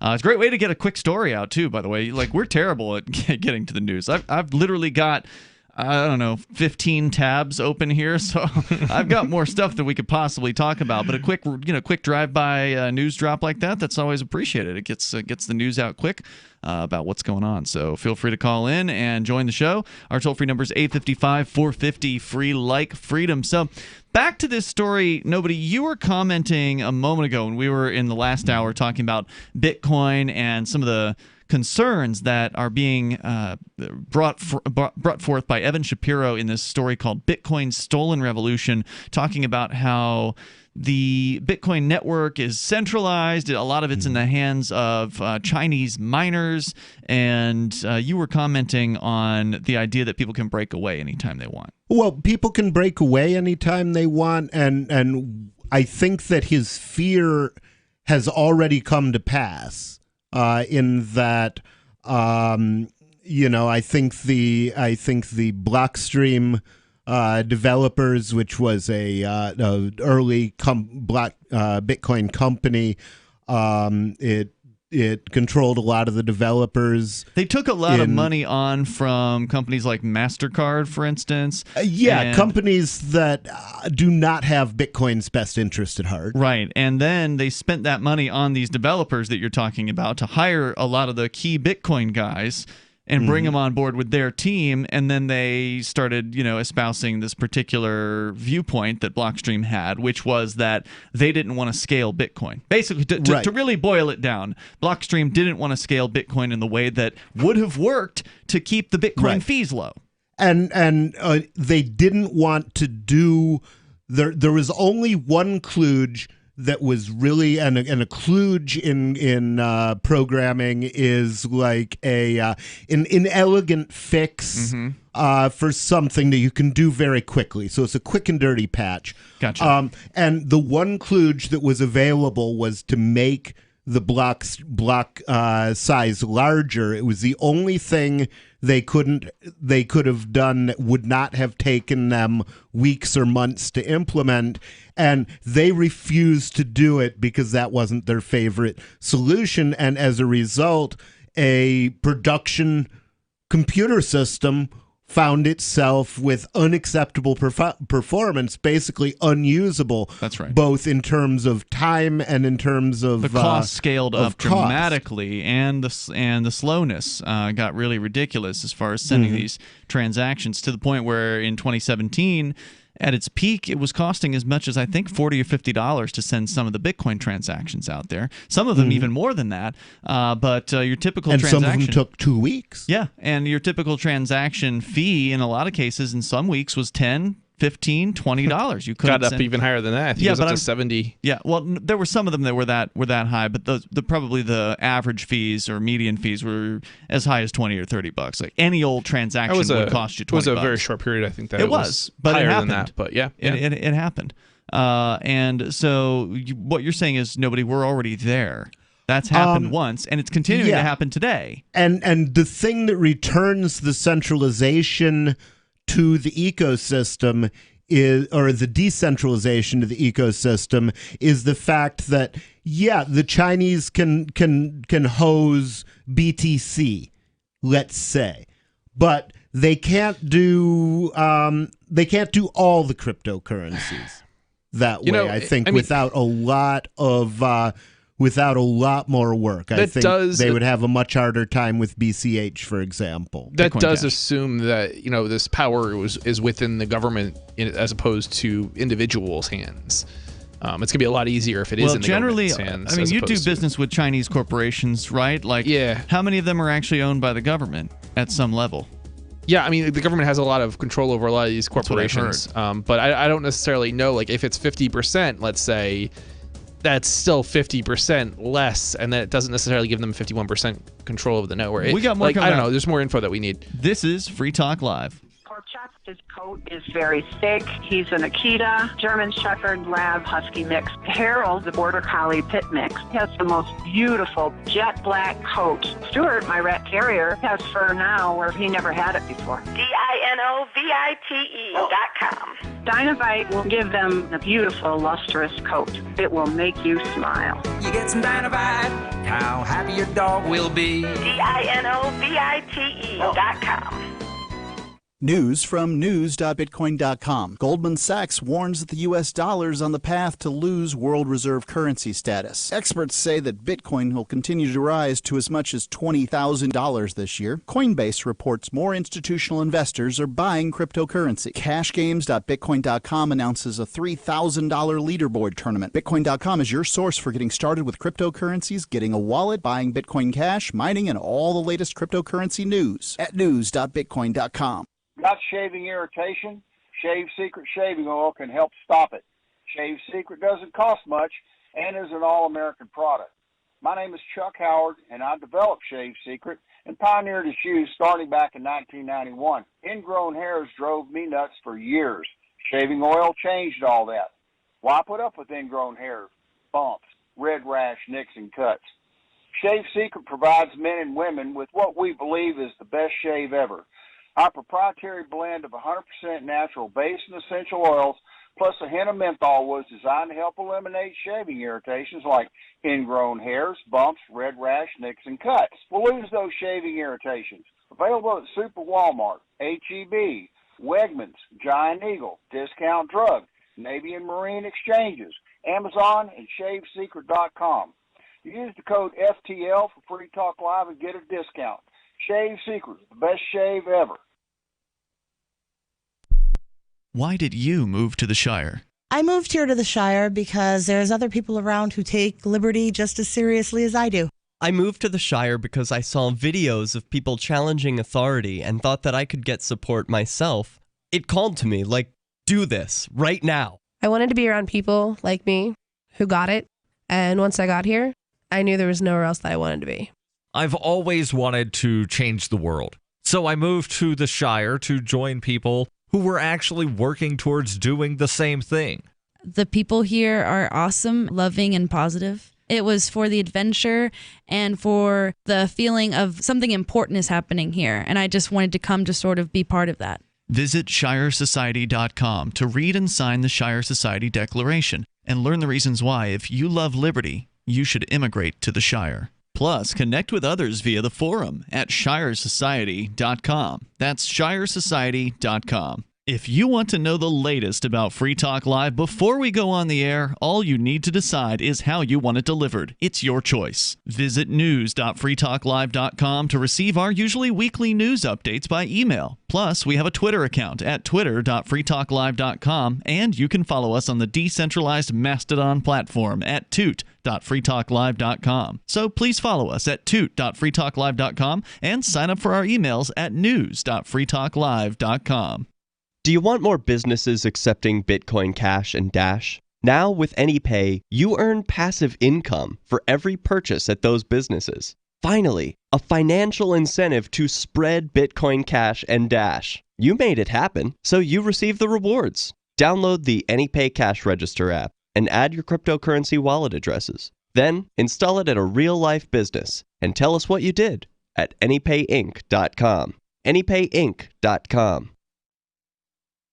This is the Liberty Radio Network, broadcasting the latest liberty-oriented audio content 24 hours a day at LRN.FM.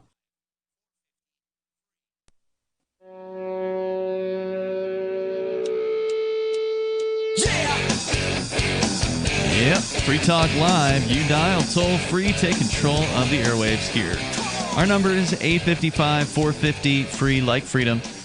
855-450-3733. Coming up, by the way, a little bit later on, maybe about an hour from now, Nobody Tells the Truth is coming back to internet waves. Yay! To the tubes of the internet, where we will be on... It's a series of tubes. We will be on Twitch and DLive. We got a channel there. It's lrn.fm. So if you're not following that channel, you ought to do so. That way you will get the notice. Like if you got the app on your phone, if you got the, for instance, the Twitch app on your phone and you're following Free Talk Live, or the DLive app, then you will be notified when we go live there. So check that out. If you're not following, go to twitch.lrn.fm. That'll take you right to our Twitch channel. Or go to dlive.lrn.fm. DLive does have the higher quality feed. It's got the 720p HD quality stream. So if quality is important to you, that's where you want to be. Plus, there's no pesky mid-roll commercials or whatever, pre-roll commercials. They don't do that with DLive. So dlive.lrn.fm. Follow us there and stay tuned for later tonight when Nobody Tells the Truth comes back for yet another weekly episode as we gear up for a major protest tomorrow morning here in beautiful little Keene, New Hampshire. We've been talking about the world of cryptocurrency, specifically Bitcoin, and what is described here by the author Evan Shapiro at Coindesk.com as Bitcoin's stolen revolutions. Let me continue here with this piece. He says that, in turn, they can use opportunities to make decisions in their favor, to consolidate power, to siphon more of the value off the network, to gain favor of local governments, and any other number of things people in positions of power do to maintain their advantage. Perhaps their intentions are good. He's talking about the people who are in control of Bitcoin. Maybe they don't even want to be in that position. We have no way of knowing, and that's the problem. When you're one of 10 players who meets regularly to determine the future of Gold 2.0, and you are de facto controlled by the Chinese government, maybe you won't be the unbiased party that you aspire to be. We have no option but to trust that everything will work out okay. So after a decade of Herculean efforts, billions of dollars invested, and the hopes of an entire generation of developers and technologists, we're essentially back in the same place that we started before cryptocurrency. The other wrong. half... No? Okay, why is he wrong? Yeah. Because there's a lot more cryptos than just Bitcoin. Yeah, I wonder if this guy's a maximalist. And there's, I get that impression that he sees Bitcoin and Bitcoin only. And the thing is, there have always been... He is seeing the problems correctly with Bitcoin, but he's ignoring the other options. Yeah, I think he is. And, you know, there are other ways around it. You know, one of my big concerns from the beginning was that the Federal Reserve, having huge power of the purse, would be able to basically do repeated pump and dumps of Bitcoin to the point where it was unusable as currency. And that's another thing that I think, yes, they could do that to one coin, but they can't do it to thousands of coins. That's much difficult. I mean, wouldn't that depend on the size of the market? Well, other coins they could. I think it depends partially on the size of the market, but also you have to think about coordination of a thing like that. You know, it would require a lot of people paying attention to it. They could 51% attack a lot of the other coins because they're so small. I mean, right, like, I don't know. I think it's just a matter, I mean, hopefully it's just a matter of time. I mean, Bitcoin is already a huge market. I mean, we're talking about billions and billions of dollars. Hundreds of billions. Yeah, hundreds of billions of dollars. Billions of dollars. It's probably about 200 billion right now. Yeah, I think. yeah. I think it's kind of the 200 billion was kind of the point I'm making. I mean, it's not that huge, but it is not that tiny either anymore. Right. A little bit more here from Evan. He says, the other half of the puzzle is that even outside of centralizing consensus, you are rarely, if ever, as sovereign as you think. Institutions oversee every step. When you make a Bitcoin transaction on Coinbase or Binance, which are two of the larger Bitcoin exchanges out there, absolutely, you don't make the actual transaction. Coinbase and Binance does. You don't directly use crypto any more than you own your own data on Facebook. You're a customer of a new breed of big tech. And so if you don't own your keys, hold on. that's true. So I want to back up a moment and say that's true to the degree that you're not accepting crypto yourself, right? Correct. If you're He's accepting specifically crypto, talking about only the people using these big tech platforms. Right. What you need to start doing is accepting crypto from the get-go to get around this sort of problem. Directly, that way, you mean. Right, directly for your products and services that you offer. Like AnyPay allows you to do. Right, exactly. Using the AnyPay plugin, for example, in a WordPress shopping cart. Well, now you don't have to go to Coinbase to buy your crypto. Yeah, you don't have to ask any favors. Even if you're buying it, you don't have to go to Coinbase. That's true. To buy it, you can buy it from me. You can send me cash in the mail, and I will send you back crypto. And if you send me crypto, I'll send you back cash in the mail. It's a beautiful thing. And nobody knows what happened but me. And ask anybody about my memory. I ain't gonna have no idea what the hell happened between us by morning. I can vouch for that one. So he does point out that this isn't Coinbase, Binance, or any other exchange's fault. They've provided a level of access to millions of users that would be impossible otherwise. This is how it has to be right now because crypto is so hard to actually use. Connecting to the network is completely inaccessible to anyone without access to server hardware and deep technical knowledge. Access to this revolutionary technology is locked behind some heavy and high gates. I think this is a little bit of an exaggeration. It's not that hard to get crypto. It's not that hard to spend crypto. It's not that hard to receive it either. You are also a tech whiz. I am, but there are apps like the Edge Wallet which make it pretty darn simple. And when I see other you've done the people buying crypto through Edge? Have you done it? I'm sorry. I actually, that's a good question. Yeah, I think I did once. It wasn't that hard. Basically, what it comes down to is, I see business owners who know nothing about technology, who probably don't own a computer, using it, without too much difficulty. I'm sorry, but anybody who says it's difficult, I think it hasn't really attempted to use this technology before. Well, I'm going to say this to what he says here. There's different levels of this. So I don't know what he means when he says connecting to the network, but if he's talking about running a full node and getting in at that level, then yeah, your typical business owner or your typical user is not going to have the technical know-how to set up a full node, even though that's not the most complicated. They have no need to do that. That's true. They don't. Yeah, I mean, I get what you're saying there. But if you wanted to get in and start mining, I mean, it's not that easy. I mean, that's not like a saying, plug-and-play thing. Do you want to get in on starting a bank? It's not that easy either, right? Like, I don't know. I just think it's. But the nice thing about crypto is anyone who has that technical ability can get involved. Right. It's certainly without asking permission. Right. And that's the thing. It's like it's still way easier to get into crypto mining than it is to get into starting a bank. Absolutely. So this idea, it's easier to do that probably than opening a bank account. Right. Exactly. And this is especially for us. Yeah. Yeah. Right. Especially if you're certain people, right? And so I think this is kind of like it's a bit of an exaggeration. Well, I don't disagree with you, but historically, cryptocurrency has been difficult for people to get into. It's easier now than it's ever been. Certainly. But there's still some difficulties, right? Like it's still a learning process. There's still a learning curve for people who are on the lower end of the technology Absolutely. spectrum. And it does take some desire, right? Like you've got to be willing to jump through a few hoops. 855. Especially because of the government. That's true too. More coming up. Divvy's been a pretty good investment for Free Talk Live. Their ad campaign started in September 2019, and from mid-March to mid-July, the values soared by 10 times. It's not too late. Divvy's new wallet hasn't even released yet, and other things are happening that I can't even say on the radio. If you want to invest and potentially do well, go to DivvyProject.org. I can tell you that FTL is deepening its partnership with the guys from DivvyProject.org. Past performance is not an indication of future profit. DivvyProject.org. DIVI Project.org. Do you want more businesses accepting Bitcoin Cash and Dash? Now with AnyPay, you earn passive income for every purchase at those businesses. Finally, a financial incentive to spread Bitcoin Cash and Dash. You made it happen, so you receive the rewards. Download the AnyPay Cash Register app and add your cryptocurrency wallet addresses. Then install it at a real-life business and tell us what you did at AnyPayInc.com.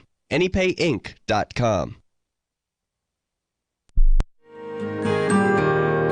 So the protection of life, liberty, and property is what the Free State Project is all about. But it's an effort to move 20,000 people who understand. It's about demonstrating to the entire country that, yeah, we can have a free market, a truly free market. Making it just a freer, great place to live. It's the world's largest voluntarist libertarian community, and it's only getting bigger. That's amazing, to be able to move to a place where other people passionately believe in being free and independent. What the Free State Project is managing to do, though, is to put their money where their mouth is. It's physically getting up across the country and saying, let's go someplace and let's demonstrate the power of these ideas. There's a lot of kind of philosophy that surrounds liberty. There's a lot of thinking about it and talking about it. But here in New Hampshire, people are doing it. 101 Reasons Liberty Lives in New Hampshire, a documentary by Free State Project early movers. Watch it free at 101reasonsfilm.com. 101reasonsfilm.com. Should you be able to earn an honest living free from senseless government interference? The Institute for Justice thinks so. That's why we've spent years defending hard-working men and women from pointless government regulations. Nationwide, IJ has created opportunity by reducing government power. But there is still more work to be done. Visit our website today at ij.org. Let IJ take care of the government so you can take care of your business.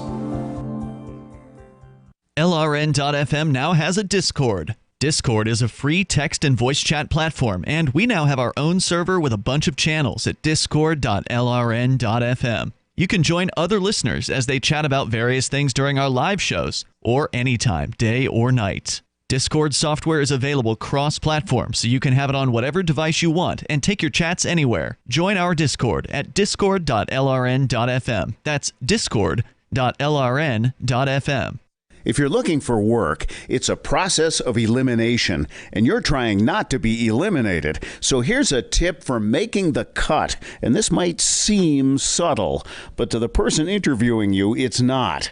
There is a world of difference between applicants who convey, "I need a job," and those who simply ooze, "I want to work," especially in these lean times when many you're competing with will seem desperate in "I'll take anything" mode. If you convey specific interest in this job at this company, you will be conspicuous. Thus, the value of going to school on the company you're applying to before the interview. With money and attention so tight now, effective communication skills have never been more important. For more tips for job seekers and everyone else, hit survivalspeech.com. I'm Holland Cook. You can sign up to receive the latest about the Liberty Radio Network via our email updates at updates.lrn.fm. That's updates.lrn.fm.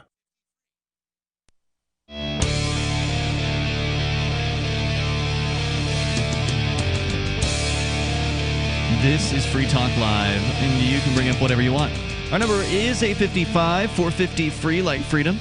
855-450-3733. Tonight, you've got Ian with you. Nobody. And Chris. And, of course, you're welcome to weigh in on the discussion we're having about cryptocurrency and Bitcoin and what is being described as Bitcoin's stolen revolution by Evan Shapiro over at CoinDesk.com. A piece that we've agreed with some of and questioned some of the other parts. Yeah, I mean, I think he may have some sentiments that we're in line with, but some of the excess in terms of his descriptions are a bit over the top. Yeah, I don't know what his I don't think he's got a solution yet, and there's only a little bit more of the story here. So he's been complaining a lot about the situation. Well, let's see what his solution is if he's got one, or proposal. What are you going to do about it? But first, we'll tell you about a different cryptocurrency than Bitcoin, Divi. D-I-V-I. It is a newer, easy-to-use cryptocurrency that we've been promoting here on Free Talk Live. And from mid-March to mid-July of this year, the price of Divi increased by over 10 times.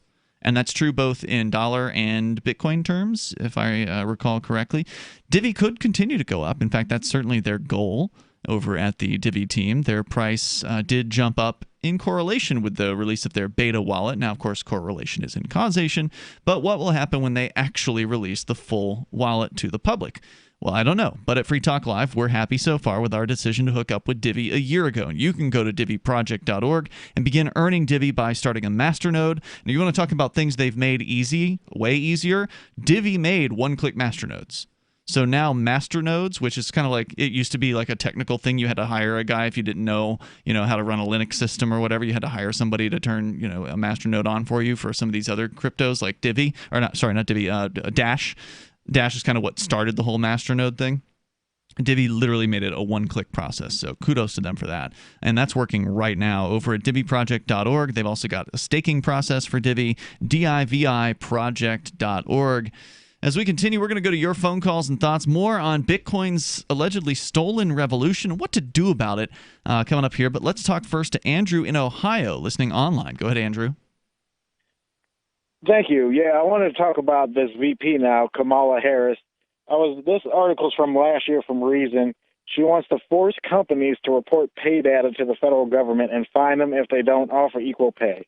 Talk about fascism right there. She wants to force them to report what to the government? I'm sorry. Pay data by gender, I'm inferring. Yeah.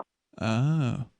Uh-oh. Well, that would be pretty funny if they report hours as well, because there is a difference between how much money men and women make. There's also a difference between how many hours men and women work on average, and they're actually pretty close to the same number. Thomas Sowell debunked this 40 years ago. They get more hazardous pay. They account for 93% of all work fatalities. They work more hours. They're more likely to travel, et cetera, et cetera. Yeah. Who are men? Yeah. Men. Okay. Yeah, they relocate for their jobs more. Mm-hmm. There's 20 different ways to debunk this, but it was debunked 40 years ago. It's still, and they're still harping on this. It's crazy. Well, most people don't pay attention to debunkings. They just listen to what they hear in the media. And, of course, the media is, basically a mouthpiece for the statists, the two major parties out there. And so, surprise. It definitely does come off as not so much a sexist thing, but just, this is what people do, and this is the result of what people do. It's not necessarily intentional. It's just, it is what it is, but it has nothing to do with people, paying, men more. It's because the men went down a path where they do more of the jobs that either pay better or they have a better education or whatever it is. And you end up with statistics that show that men make more on average, but it's not that much more anyway. And I think that's changing too. Well, and doesn't it start to even out if you look at specific roles? Yeah, men and women in those specific roles. Right, and like you have to Industries? consider some industries have a mostly male population, right? And then other industries have a mostly female population. So there is do you see a lot of female roofers? You know I don't know. I No. doubt it, but I don't know. I don't know what the statistics are for that. Don't see a lot of women dying at work. Also, I don't see a lot of men dying at work either. But it depends on the job, right? At work. Yeah, it depends on the job. A lot of them. Yeah. What else about Kamala Harris do you want to share? Well, about that gender pay gap really quick. Sure. 8 of the 10 highest paying college majors, men represent 80% of those, at least 80% or more of those fields, like computer science, mechanical engineering, chemical engineering, information technology. But I guess this goes back to us being libertarians. We got to educate people. We need someone on CNN or something. All we have is Stossel on Fox News, I think. Is he even still there? I thought Stossel's doing his own thing. I know that Kennedy girl, I think she's on Fox Business now. The old MTV VJ Kennedy. Yeah, she's libertarian. But yeah, I think Stossel left Fox a couple years ago, and he's doing his own YouTube channel now. So he's working with Reason, I believe, and doing his own YouTube. Yeah, I saw a couple of those videos. They're pretty awesome. Yeah, he's doing great work. I mean, he's basically untethered. He used to kind of have some level of leeway, but there was always somebody at Fox or ABC that could tell him no, and now he can just do whatever he wants, which is nice. But it is amazing. We have an election going on, and no one's talking about the size of the government. They're not talking about any of the issues that we care about. No, why would they? Coronavirus. Huh? Why would they? They don't care what the libertarians want. We're not a voting bloc of any significance for the most part. So I was just looking at the Electoral College map, and the only thing I was hoping for is a 269 tie. Republicans get the House, and somehow, some way, they vote for Joe. Yeah, certainly not nationally. Well, that was the interesting thing and there wasn't a whole lot to really praise Brock Pierce for earlier when he was on this week when we did an interview with him. He's the Bitcoiner that's running for president as an independent.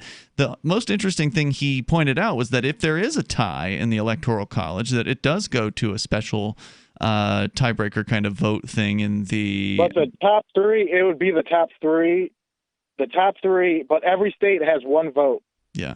So... And if a third party could get an electoral vote, then they get a chance at that particular tiebreaker, which could mean that Joe Jorgensen or Brock Pierce or somebody like that could actually have a snowball's chance in hell of getting a win. She would just have to win. There's Nebraska and Maine. Remember, they break them up, so she would only have to win that one district in Maine. I don't know how. Is that close by you? Maine is nearby, but it's not close. It's close to New Hampshire. That little segment of Maine that has one electoral vote because they break them up. If you could just get that little slither. Yeah, if the Libertarian Party could do anything, that would be amazing. Hey, thank you, Andrew. I definitely appreciate hearing from you. If I had any faith that the Libertarian Party could do anything on the national level, then I'd probably put some time and effort into it. But I don't. I wouldn't be here in New Hampshire. You got something better?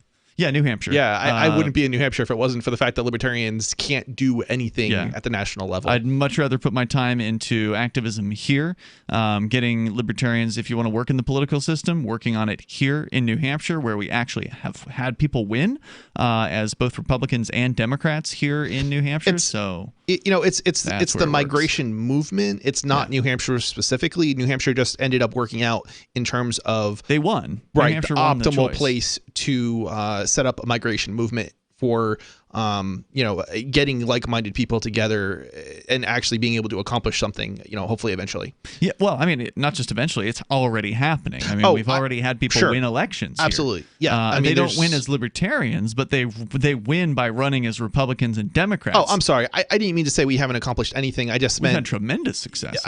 Yeah, you're absolutely right. We have had tremendous success. Yeah, and I'm sorry. I meant what I meant was that if you want to see more substantial success, if you want more success more often, if you want independence for New Hampshire and you want a free society, you're not going to get that where you are. And by moving together, maybe someday we'll have it. Maybe we have a chance. Yeah. And we certainly have a better chance the more people move here. Oh, yeah. We're definitely seeing small successes all the time. And you're going to see a lot of the haters and the statists leave because they're going to be pissed. Oh, yeah. And in fact, some of them are livid about the protest tomorrow morning. They are not happy at all. And you know what? If there's a bunch of people who start going around without masks on and they feel like that's a growing movement, that may actually drive them out in fear. Oh, I hope so. Except they'd be afraid to go anywhere or get in their car.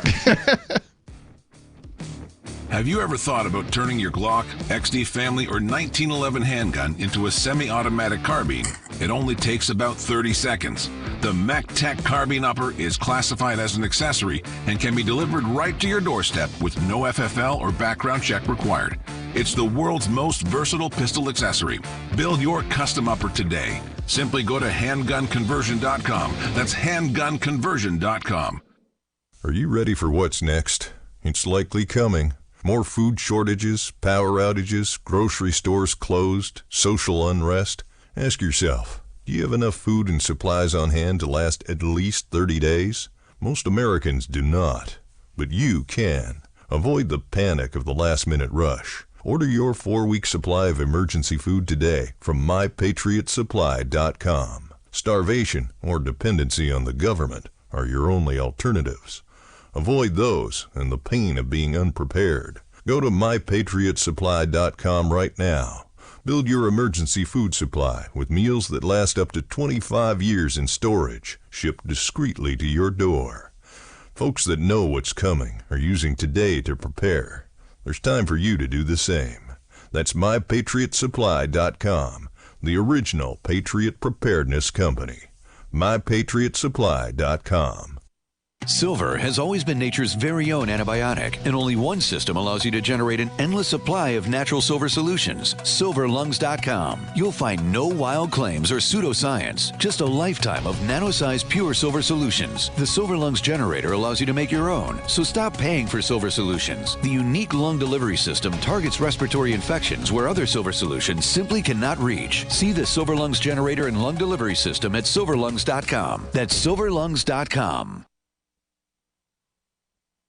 Free Talk Live. This is the first time I've heard your program. I'm hearing this person talk about what a wonderful thing it would be if we had legal drugs. Yes, I don't know Sandy. where you're getting your information from. I think you've lost your mind. I'm telling you. Oh, you don't want to hear. You don't want to hear reality. I want to hear everything you you don't have want to to hear say. reality. Okay, Please, well then, knock me over stop with acting reality, like Sandy. a 12-year-old. You know, I'm telling you what about the war on drugs. If you see people on drugs, you might change your mind. Man, look, my wife works at a drug treatment center, lady. Oh, good for her. There you go. Good for her. Sandy, I've Okay? smoked copious amounts of marijuana. I don't doubt that. I don't doubt that a bit. That's probably what's wrong with your brain. I've been around plenty of people that have taken You got a drugs, fact Sandy. for me, Sandy? One of them? Fact? I don't have statistics. Sandy, we're not asking people to smoke marijuana. We're just saying, let's not make it illegal. Free Talk Live, 7 nights a week from 7 to 10 Eastern, live on the Liberty Radio Network at LRN.FM. The LRN.FM social media channels have been revamped. We've eliminated Facebook and focused on other platforms like Twitter and Mastodon, the decentralized alternative to Twitter. On our accounts, you'll find posts from multiple LRN.FM show hosts together in one place. Follow us on Twitter at twitter.lrn.fm, or better yet, move to the decentralized Mastodon social media platform at toot.lrn.fm, toot.lrn.fm. I think you'll like it. Bitcoin.com has launched a trading platform at local.bitcoin.com, allowing you to buy or sell Bitcoin Cash via dozens of payment methods like PayPal, Venmo, bank deposit, remittances, or meeting in person with cash. There are no ID requirements to sign up for and use the site, and all communications between buyers and sellers are encrypted. Finally, a global trading platform that respects your privacy. Visit local.bitcoin.com to get started trading Bitcoin Cash. local.bitcoin.com. What's up next? Visit the Liberty Radio Network program guide to find out at shows.lrn.fm. That's shows.lrn.fm.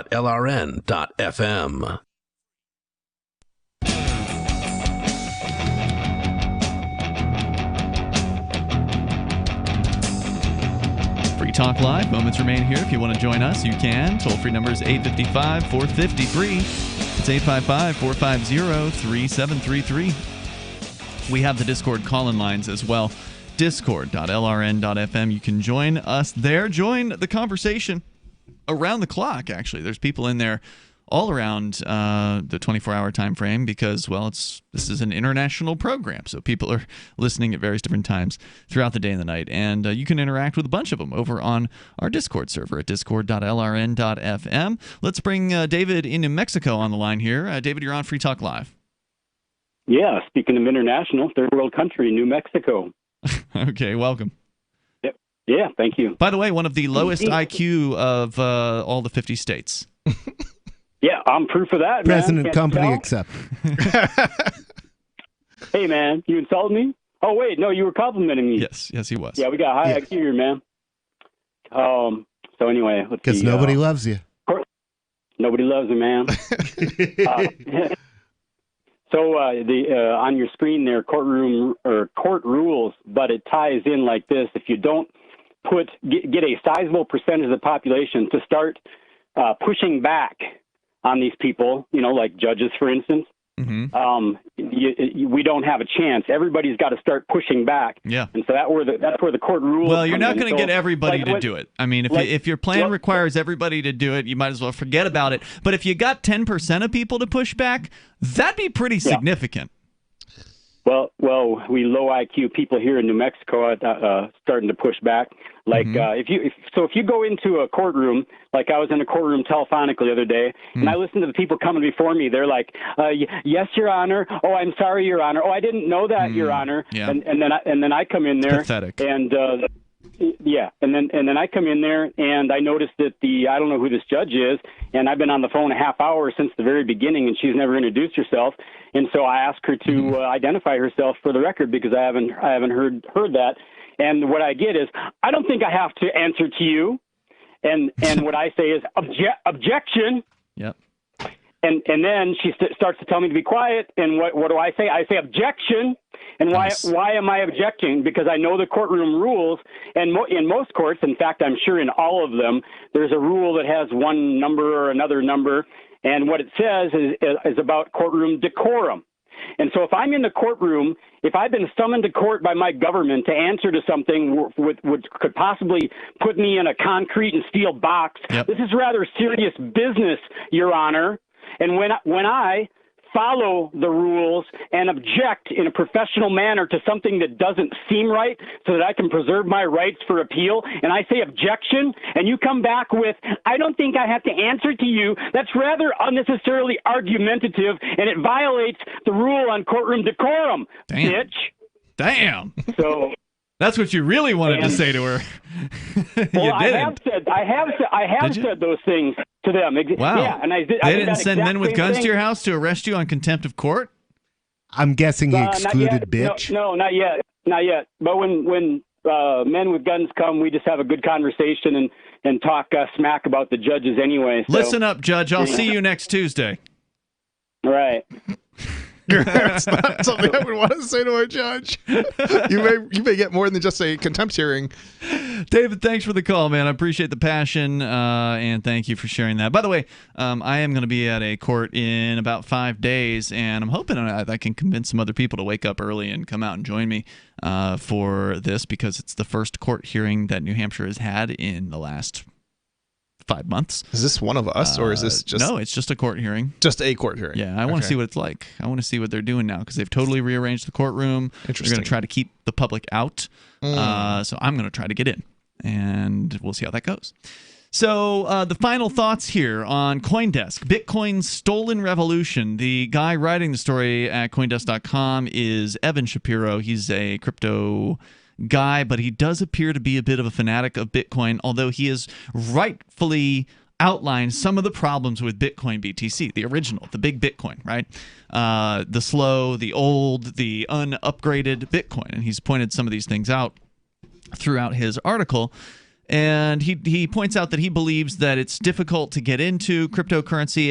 And you were talking about, Chris, how actually surprisingly easy it is. We were talking off the air about the contest. I do a local contest here in the Keene, New Hampshire area for local radio listeners to give away cryptocurrency to those people. And I was talking about how it can be a challenge sometimes to get people to go through the basics, the easy steps that we're talking about, like installing Edge Wallet, sure, which is a great introductory kind of wallet. It's also a good wallet for experienced users, but it's particularly good, I think, for newbies.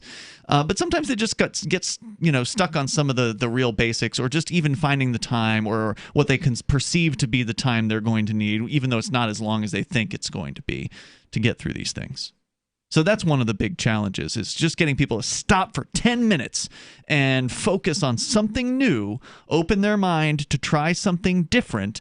Take 3 minutes and watch the intro video while you're downloading the wallet, install the wallet, and you're done within 10 minutes. Yeah, the hurdle is a lot smaller than I think most people's perceptions of it are, and I think that's frequently the case for many things in life, and it's just getting people over that hurdle to do those, do that thing, that simple thing that you want them to do. Right. And people run out of time. It's like they're so busy, and it's like when they responded, they weren't as busy, but then by the time you responded back, they got busy. They get busy, right? And so you end up losing people, like no matter what it was, right. Even if Dad's it was just in the hospital or something, right? Even if all you had to do was respond to an email with an address for somebody to send you something. Yep.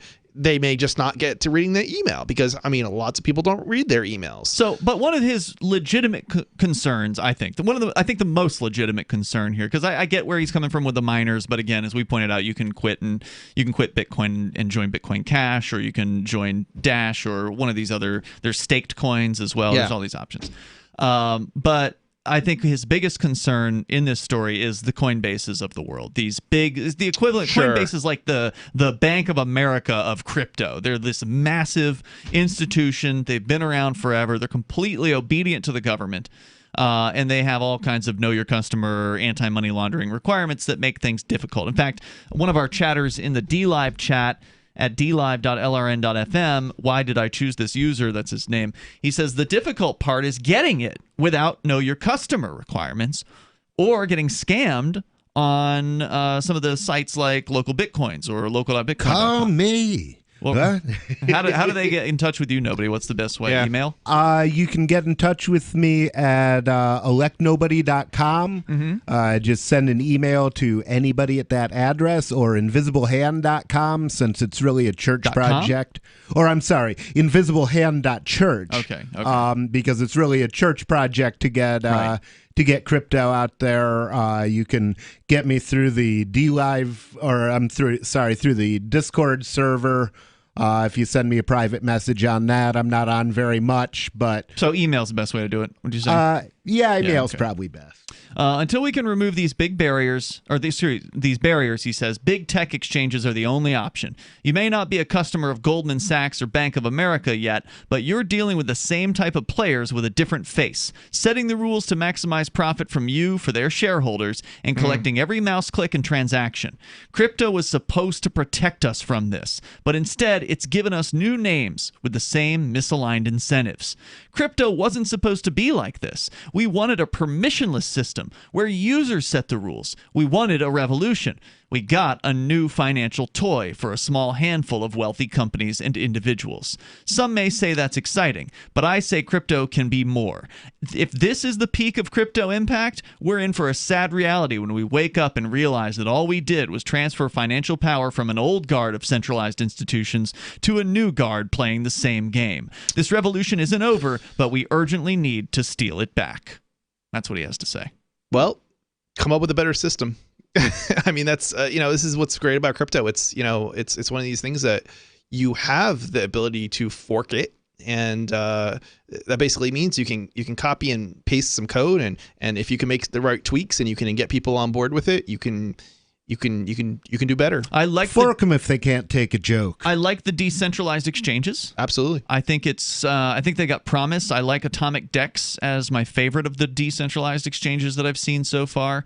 If you're looking for one to experiment with, I heard they had a new wallet release on that. The one we tried, Nobody, was pretty buggy and it was not in good shape. But Atomic Dex is interesting because it's open source. It's an open source decentralized exchange protocol. So anybody who wants to implement that within their wallet can. So it's not just this one program, it can be multiple people that can get into this. Yeah, and there's several already out there. I've seen Python implementations of Atomic Dex, all kinds of But the volume is still low. It's not a very busy system, and so people need to have the incentives to get on there, and so there's still growing pains going on here in the world of crypto, but that's because it's still early. It is. It really is. It's still really early in the scheme of things. It's only been a decade, and in the the time frame of monies, like how long's gold been money? It took 40 years for credit cards to get off the ground. So stick with it.